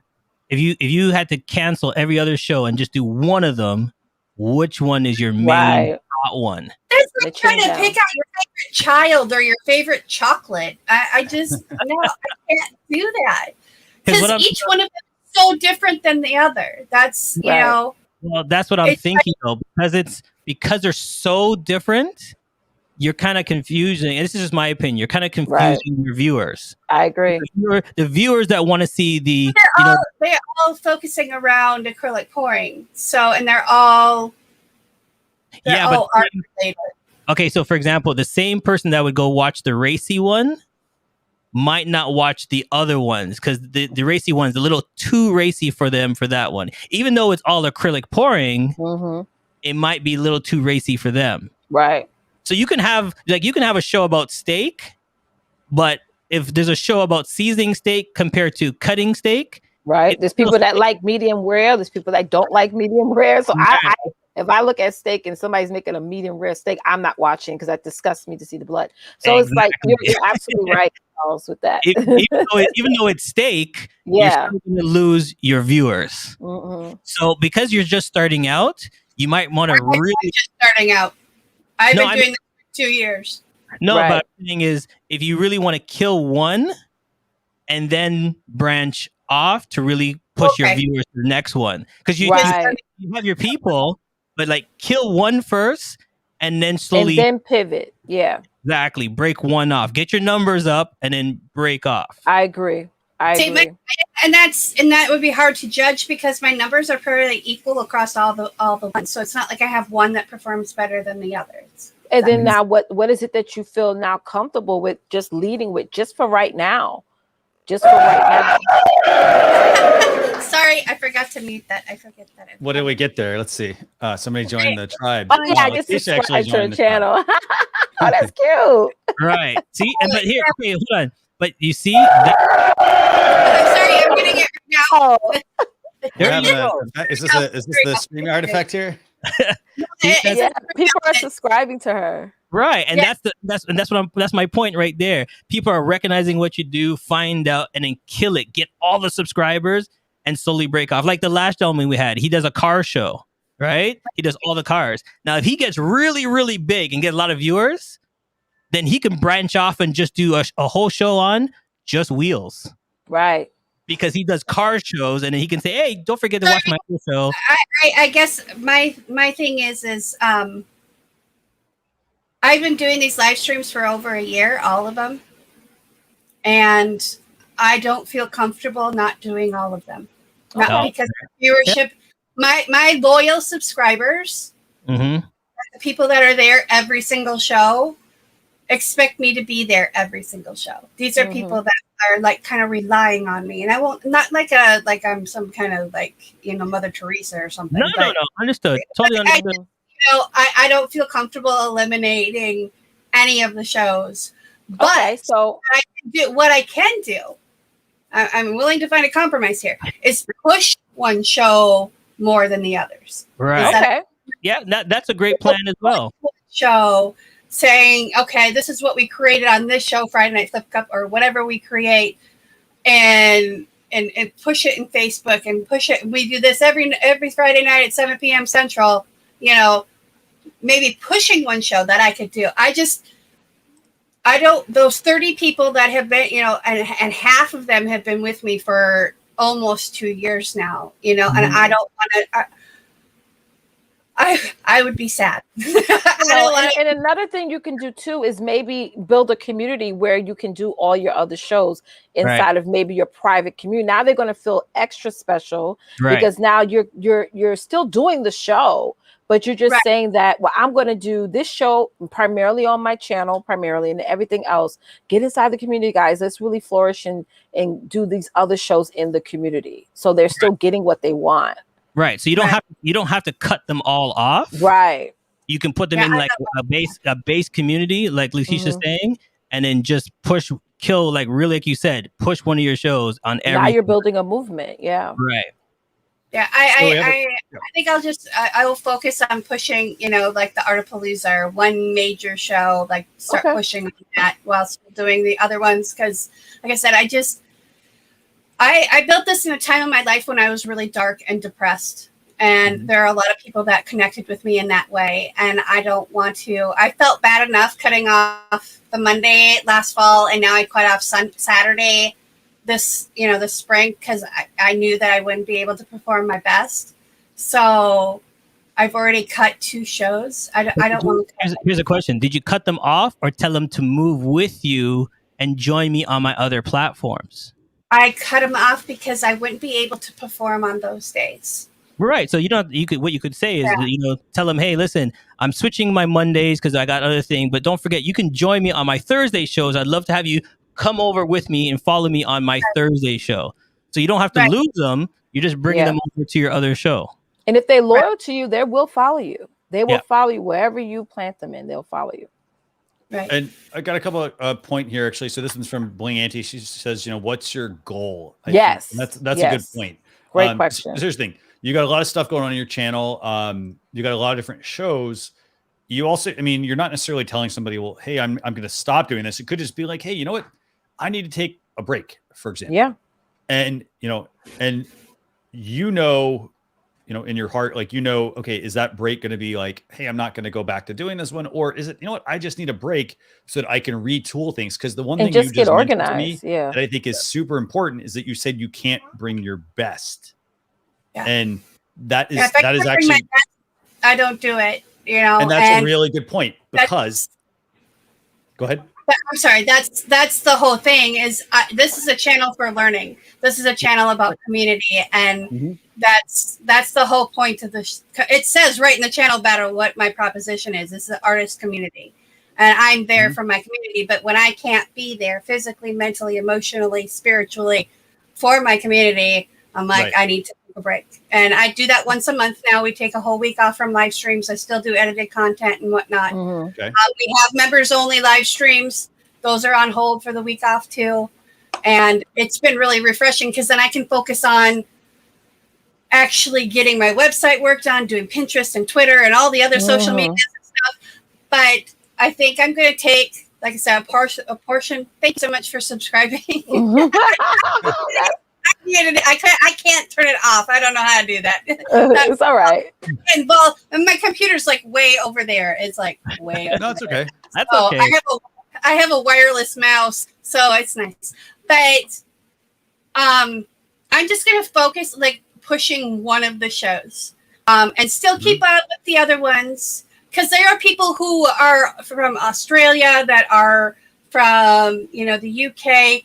And I have them at different time zones and different times and stuff, so they can get the Thursday show, but they can't get to Friday's show. So I don't want to leave people out that have been loyal people to me for 6 months or more. So they'll follow me, but they won't be able to catch me live, and that's the problem. And so I'm gonna push one versus trying to push them all at the same time. Right. When I add that one, I'll agree with. So I got a couple quick points here. So I want to bring up just a couple of comments from people, and then I'm going to give you one other piece of advice that you would. Me too. I have one advice too. Okay, so so Jewel says, it's about effectively meeting the needs of most, and this is key, most of your target audience. You can't meet everyone's needs. That's the one thing you have to remember. Because here's the thing: it doesn't matter if it's live streaming, if it's your website, anything that you're doing, you want to make sure you're meeting the goals of who your target audience is that you're trying to reach. Right. You can't be all things to everyone as much as we want to, because what ends up happening is the quality of the work might suffer. For example, you get burned out, for example, like life happens. So I think that's a really good point that she brings up there. And then the other one is I'm going to bring up Room Bonnie's comment. The goals question is everything. I stopped making videos for over 2 years because I didn't figure out what my goals were. Now I'm getting ready to come back because I figured out my why. Right. That's why is key. And you seem like you've got, by the way, and this is the point I want to add, you seem like you've got everything together in terms of when I look at your channel and I see all of your videos. I mean, it looks really good. You get a lot of good views as well. The other piece that you did ask us about earlier was streaming to YouTube, and you said, hey, I'm also going to stream to Facebook. I would actually not do that. I was thinking that too. I don't think Facebook's the answer. Facebook, for example, you're going to stream there and you may get people to tune in. I actually would go another route. I would stream to Twitch. You're an arts and crafts channel. Someone else told me that, and I tried about a year ago to stream to Twitch, right after the pandemic started. And I did it for about a month, and it was crickets over there. I don't know. I don't know Twitch. I don't know it at all. So I mean, I go and watch my friend, and my son, stream over there, but I don't know anything about it. It's a slow purpose, but it's like Christian said, it's a fine-tuned purpose. Exactly. You want to be the first to maximize on that. You can come in and you see people doing direct certain things, and there's a community. Because you keep talking about community, like Christian's saying, and Twitch is a straight community. Is there someone you love to follow? You just go there all the time and you follow. Once they get hooked on you, you're going to notice it's going to pivot fast. And you're going to be like, oh, wait, I went for crickets this month and now I got 50 people watching me. Yeah. And I'm going to drop a link here real quick. So this is, so you talked about hey, Twitch was crickets. So we had a guest on StreamYard, and it was Heather Crafter. Heather, yeah. And she is in the crafting business. So she streams on Twitch. She does quite well there, actually. So I would strongly encourage you to check it out. The other thing also that's super important, I think, from a Twitch standpoint is I think getting the right category picked. Yes. Yeah. That's my struggle. It's I don't know. Little tweaks. Yeah. Right. Absolutely. And then going back to my comment about Facebook, by the way. So if you're streaming to YouTube, this is the great thing, by the way, about StreamYard, multi-streaming, simulcasting, as we talked about. Stream to YouTube, stream to Twitch, set it up to stream to Facebook, and test it and look at the numbers and see, you know what, because what's going to happen? You're going to stream there, and like if somebody goes and tunes in, great. If they don't tune in, you're going to see that. And so, you know, that's going to, I think, help you also, you know, the data is going to give you insights into whether that's worth spending the time on or not. Absolutely. Now, I'm not real familiar with Twitch. Do they give you analytics like YouTube does? Yes, or do you have a certain level? Actually, the one thing I love about Twitch, every time I do my show, right after the show is finished, I get an email sent directly to my phone to tell me how many viewers, how many people are watching instantly. Like as soon as the show is done, I get it right to my phone, and it shows me you had this many people, this new person came on, and how long they were on for. It says an average of 300 people at this amount of time. Okay. Yeah.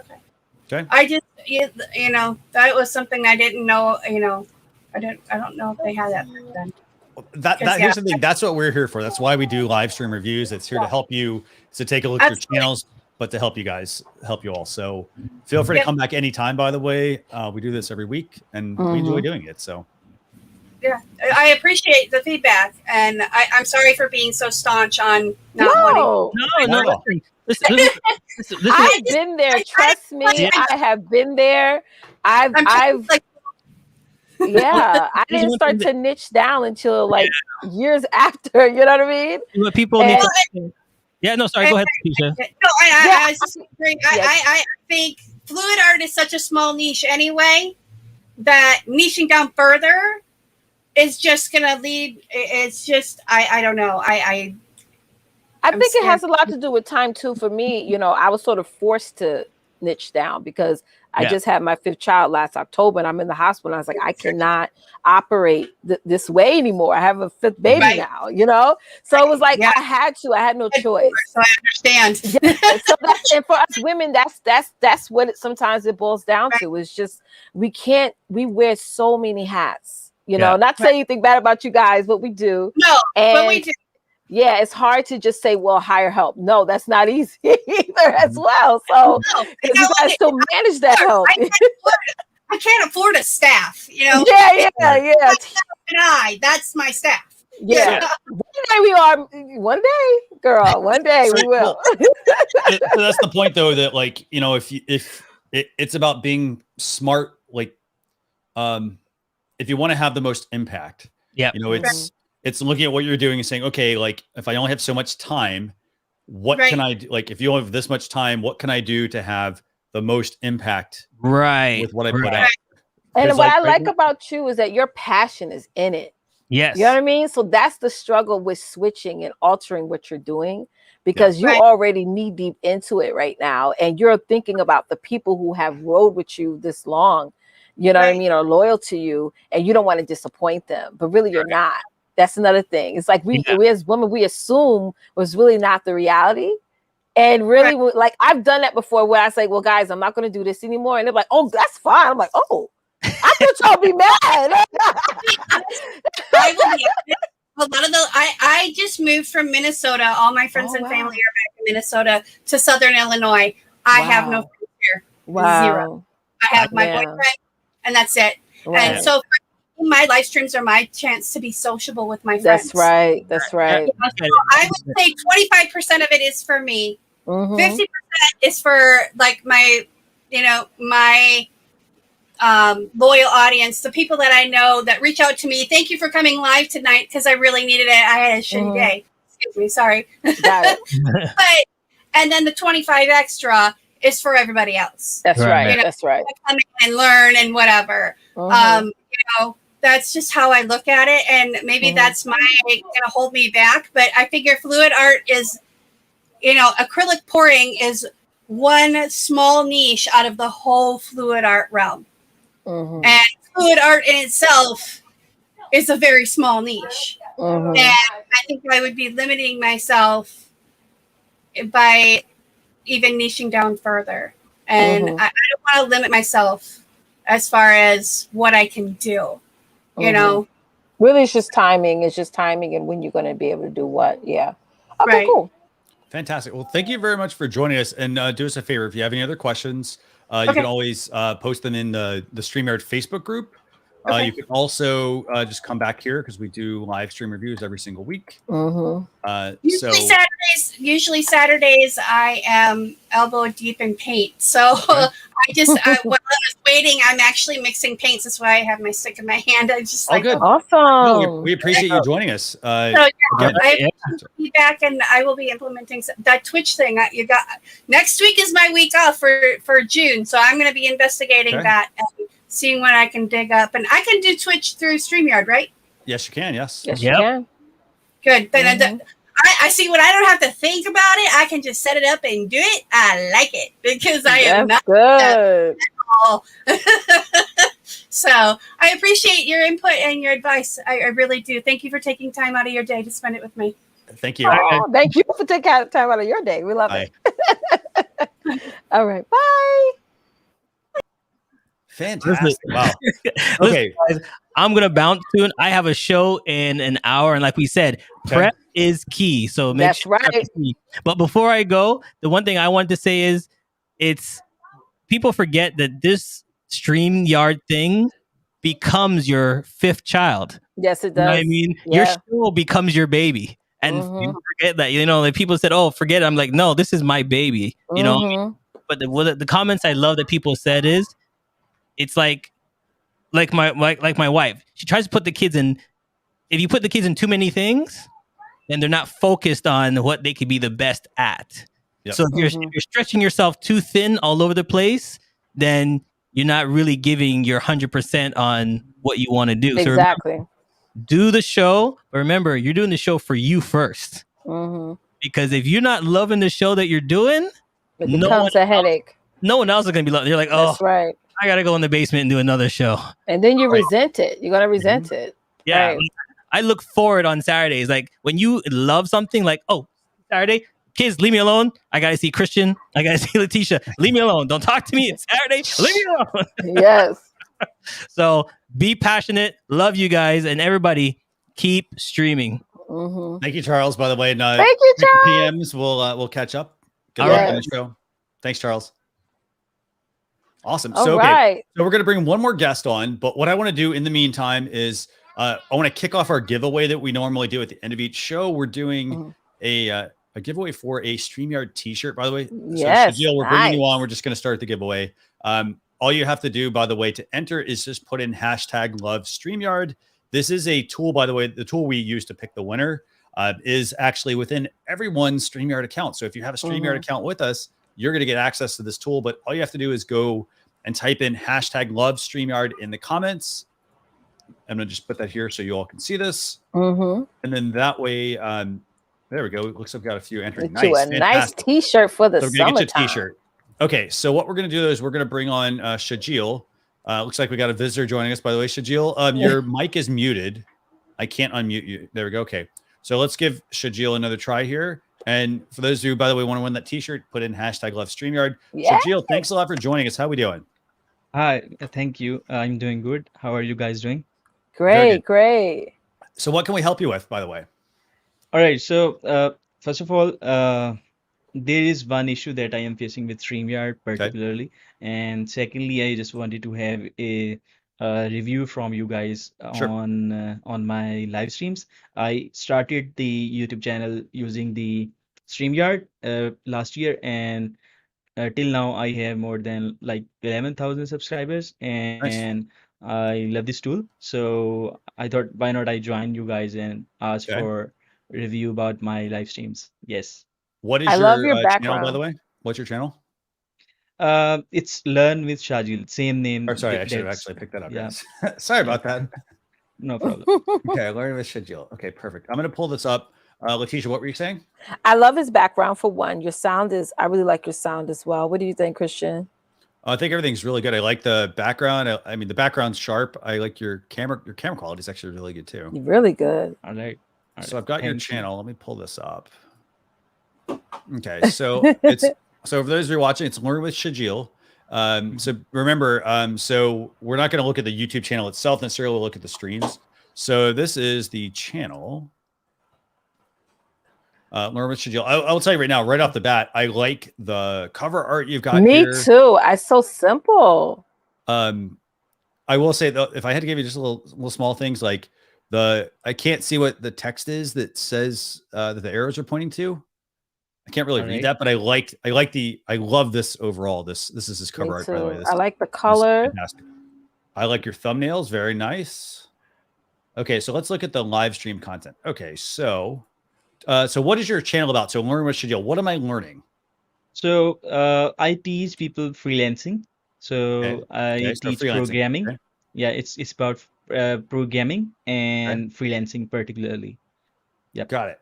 You're doing. I gotta say, you're rocking it. I mean, no critiques. I'm sorry. This looks 1,000 views. I streamed 2 days ago. 1,000 views. 11,000 subs. Yeah. 1,100 views. 1,600. I like his thumbnails. Your thumbnails are like. This is good. I mean, I like what I'm seeing. I gotta say that. I mean, your thumbnails are. I gotta say, your titles are also good. Yes. So one thing I wanna do a comparison real quick. So remember how we were talking with Atlanta Carcast, right? You know, their title of their live stream was like the name of their channel. However, in this case, we're looking at Shajil's and it's how to start selling freelance services, for example. Granted, you know, only thing is, I guess it did get truncated. So it did chop off here at the on part.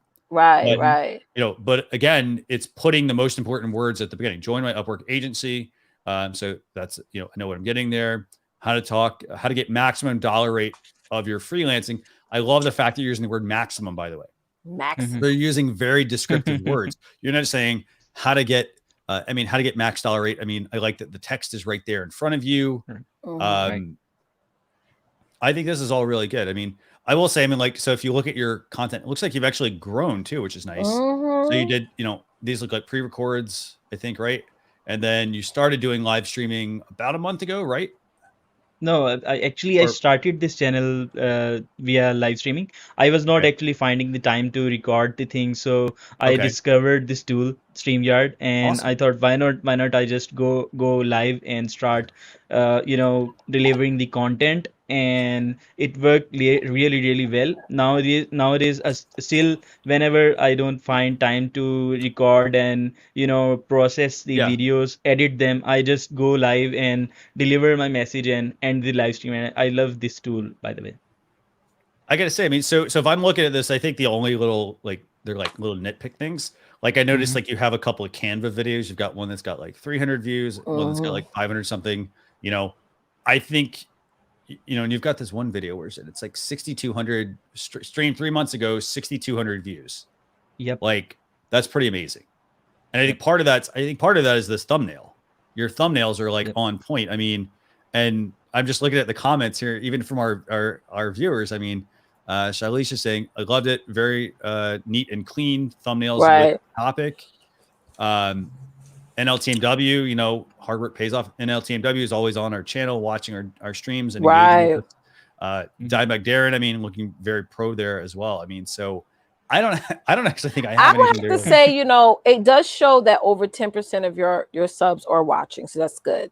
Now it's like, okay, what do you want to do? Do you want to make this a business? Do you want to offer like a membership where you have exclusive content for those subscribers? Like now it's like the option of pivoting. Like, where do you want? Like, it just depends. Do you want to turn this into a business and make money, or do you want to just, you know, continue moving forward where you're with what you're doing? I have no other critiques other than that.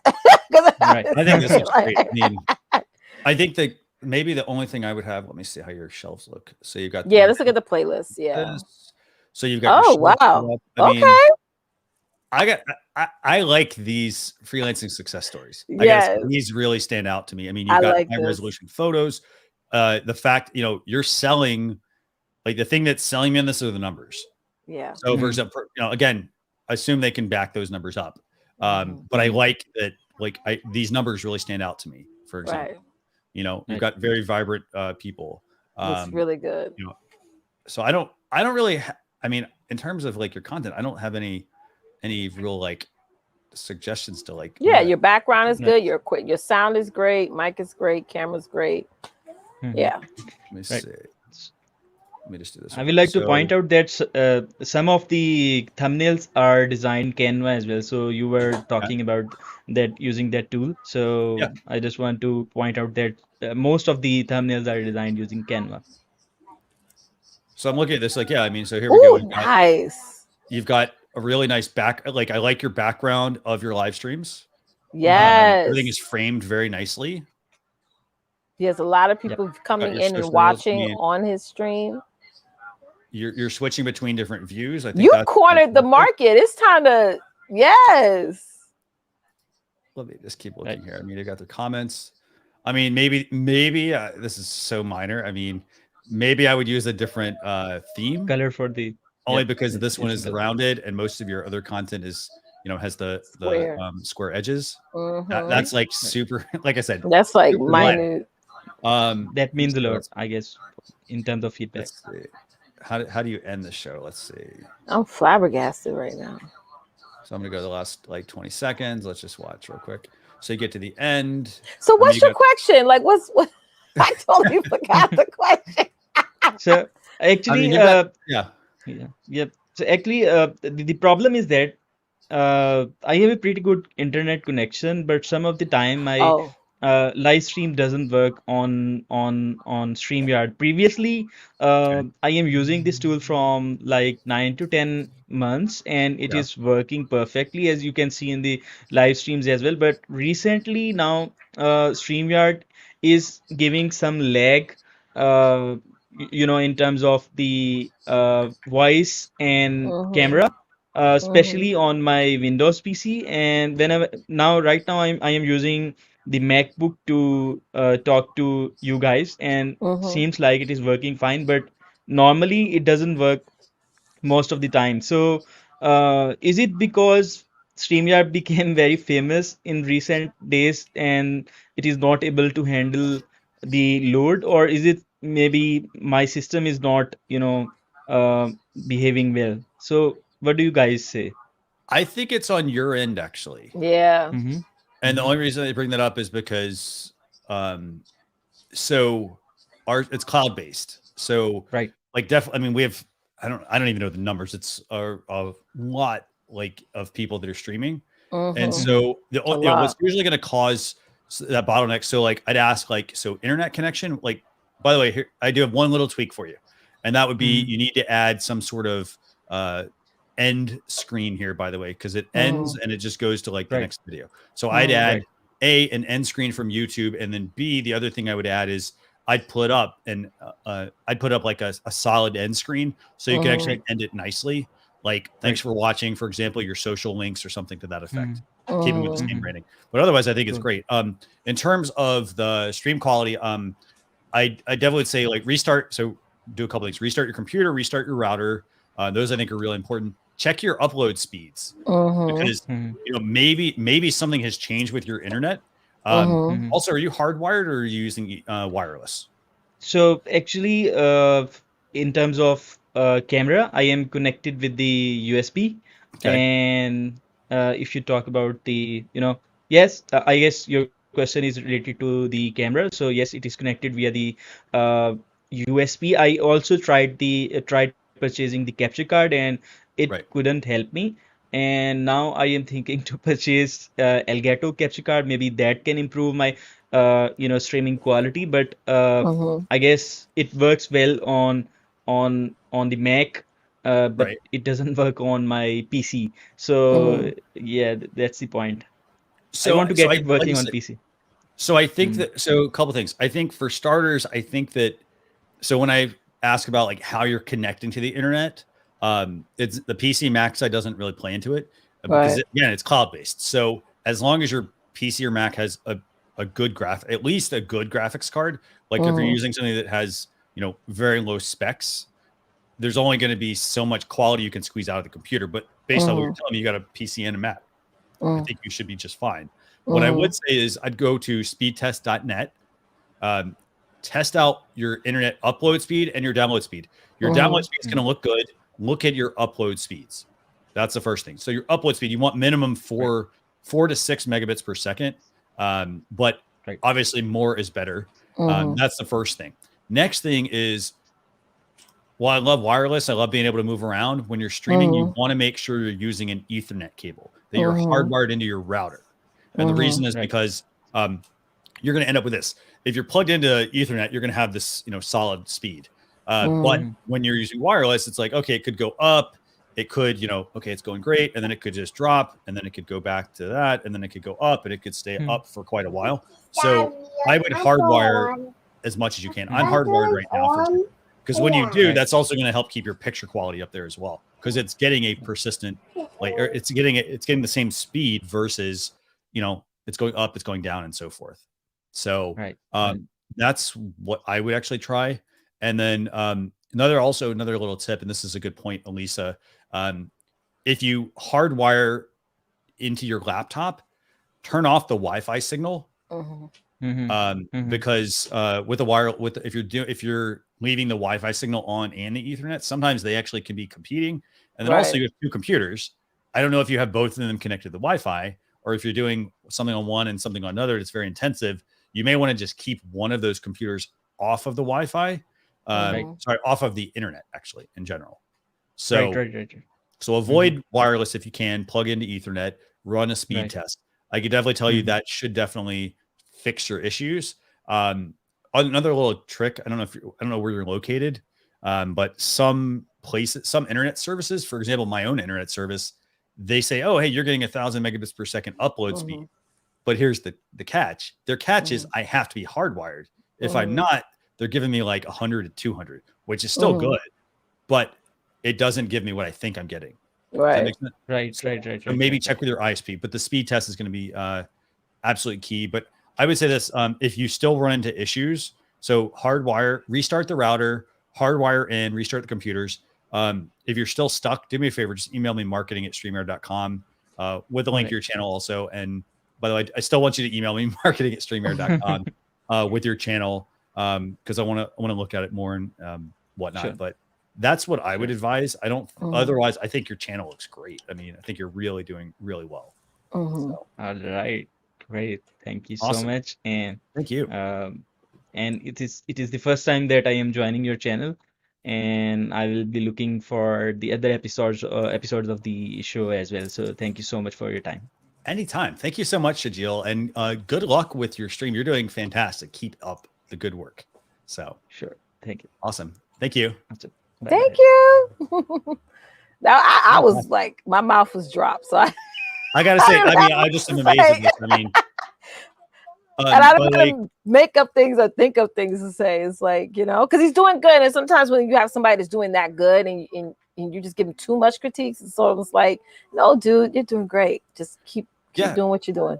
And I mean, and that's the thing, like, you are going to get to a point, by the way, with live streaming where you're going to say, hey, you know what do I need to, you're going to want to tweet something, but you may not need to. You may not need to. So, yeah. I mean, you already have it. And I think a lot of times we get so wrapped up in watching other people's stuff and not realizing that we're doing good, with what the path that we're going to, which is why I don't watch a lot of people's stuff all the time, because we could fall into that social media black hole so easily. Definitely. Where we're like trying to, change things up when we don't have to, like you said. Yeah. So by the way, Convergente and Divergente. Ooh, sorry. I don't want to say it.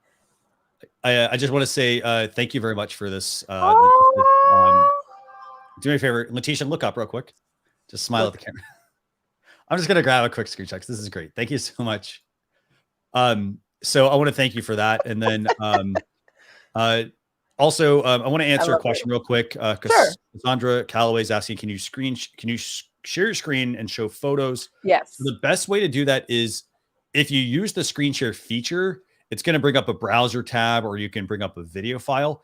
If you want to actually share photos, what I would recommend doing is open up a Google Chrome tab, drag the photo into the tab, and share the tab. Alternatively, you could also go into, you're going to hear us say it again, use Canva, create a presentation, drop all your, each slide can become a photo, and then share that presentation once, and you can just move through it with so you're not switching and uploading overlays and deleting some and switching around. Just make it easy for yourself. Make something in Canva. And I think Canva has something where you can make little like effects, like little fireworks. It does, yeah. They have they have Canva has some magic keyboard shortcuts they've included for things. Right. But we're working on some blog content on this stuff. So because we get a lot of people asking how to share photos. So hopefully that helps, Cassandra. And if it doesn't, if you still have a question, don't forget you can always reach out to us. You can feel free to private message me or post it in the Facebook group. Right. We can share your information, or sorry, we can show you how. Okay, so one other thing. Let me see where I went. My Hammer's 11, by the way. My Hammer's 11 is dropping some good tips today, by the way. Yes. Broke, don't fix it. Absolutely. You can keep tweaking it, but you don't have to always just change stuff just for the sake of changing it. Let it kind of run its course in the case of Shajil. And your audience speaks for itself. If your audience is, if he got like what 6,000 views on one video, yeah, they're saying they enjoy it. So sometimes if you do change something, you tweak something, and they be like, oh, you sort of starting to look similar to this person's channel or this person, they end up not wanting to watch. And I've seen a lot of channels just recently shut down or just canceled out because of that. You know, they on a really good streak, and then you know, they play that compare syndrome, and it really ends their accomplishments. Yeah. Okay, so with that, I mentioned earlier we're gonna do a giveaway real quick, and we're gonna give away a StreamYard T-shirt. All you gotta do is put in hashtag love StreamYard. I'm gonna actually show you two things here, real quick. And so the first one is I want to actually show you this giveaway tool. So this giveaway tool, if you have a StreamYard account, by the way, all you have to do is go to StreamYard.com/giveaway. Yep. Put that in here. So if you just go to StreamYard.com/giveaway, you will get access to this giveaway tool. It's part of your account. If you aren't a StreamYard user, by the way, yet, all you have to do is go to the description. I have included a link to sign up for StreamYard. You know, and you can sign up for free, by the way, if you want to, or you can upgrade to our basic and our pro plans that we offer. But you get access to this giveaway tool for free. So you can run your own giveaways. And so this is what the giveaway tool looks like. To use it, it's very simple. All you have to do is create a broadcast first in StreamYard. And then when you go to this URL, StreamYard.com/giveaway, you're going to see the broadcast. And then you can put in matching text. In this case, you know, it could be a hashtag. It could be just a single word. Doesn't really matter. And then you're going to say start collecting comments. So that's how you access the giveaway tool yourself. Now, what I want to do is I'm going to pull up our giveaway, and we're going to go ahead and pull our drawing. So just put in hashtag love StreamYard. And here's what you should see, actually. Let's see. Make sure I get the right one. By the way, I have a couple of different ones open. I think it's this one, actually. Let's see. Did I get it? No, actually. One second. Let me close my window and go back to that. So just don't close out the StreamYard one. Yeah, I just closed it. I know, right? So this is the giveaway, by the way. This is what it looks like. So I put in our broadcast. I put in hashtag love StreamYard. And then now all I have to do is hit draw. So all you have to do, by the way, is put in hashtag love StreamYard if you want to enter. You only have to do it once, by the way. So if you put it in multiple times, we're only going to pull one of your entries. So that's all we have. Right. So let's give you like another 10 seconds. Exciting. And then remember, we're going to draw for a StreamYard T-shirt. So I think we're good to go. I've seen the numbers slow down. So we're going to hit draw. And as you can see, it's actually going to pull up all the people that have entered. You're also going to notice the branding that's going to be pulled in. So let's see who's going to win. Hopefully StreamYard doesn't win their own giveaway. Richard Black. So congrats to Richard Black. So a couple of notes here, by the way. It has this yellow color. That's because it's pulling in the branding that we have set for our live stream. So if let's say your branding was red under the brands tab, it would pull in red and so forth. But I want to say congrats to Richard Black. Richard, I'm trying to find him. Richard Black. So I'll go ahead and try to tag Richard. Me too. Congratulations, Richard. So Richard, all we need to do is have you email marketing@streamyard.com. And so just email marketing@streamyard.com. Just do me a favor in the subject line, just say live stream reviews, giveaway winner. Only thing I need there in that email is obviously your name. I need your email, obviously your address and your t-shirt size actually. And I'll get this sent out to you. But I want to say congratulations on that. That's pretty awesome. Congrats. Congrats. Awesome. This has been a lot of fun, but lots of congratulations here going on. You got people from Japan tuning in. Really awesome, by the way. Anything else you want to add, Leticia? Well, this was an amazing show. Or? Our next show is going to be next week. I believe that is going to be the 26th at 12 p.m. Eastern Standard Time. So yeah, guys, do your shows. Take even if you take one piece of advice from today's episode, use it and leverage it, guys. And then come on as a guest next week and let us know how it worked out. Fantastic. Yeah, that's been awesome. And by the way, if you are new to live streaming and you happen to stumble upon this channel, do us a favor. You can actually sign up for StreamYard if you have not done it yet. You can actually sign up for StreamYard. We make live streaming easy. We also help you create professional streams, and we do quite a few shows actually about live streaming to help you, whether it's to help you figure out what kind of show should I do, or there are tweaks that I need to make. Hey, how do I do something in the StreamYard dashboard? So we're here to help you all. But with that, my name is Christian Krasevich, joined by Leticia Campbell, and want to just thank you all for tuning in. But we will see you all next Saturday, 12 p.m. Eastern Standard Time. Thanks a lot and happy streaming. Bye.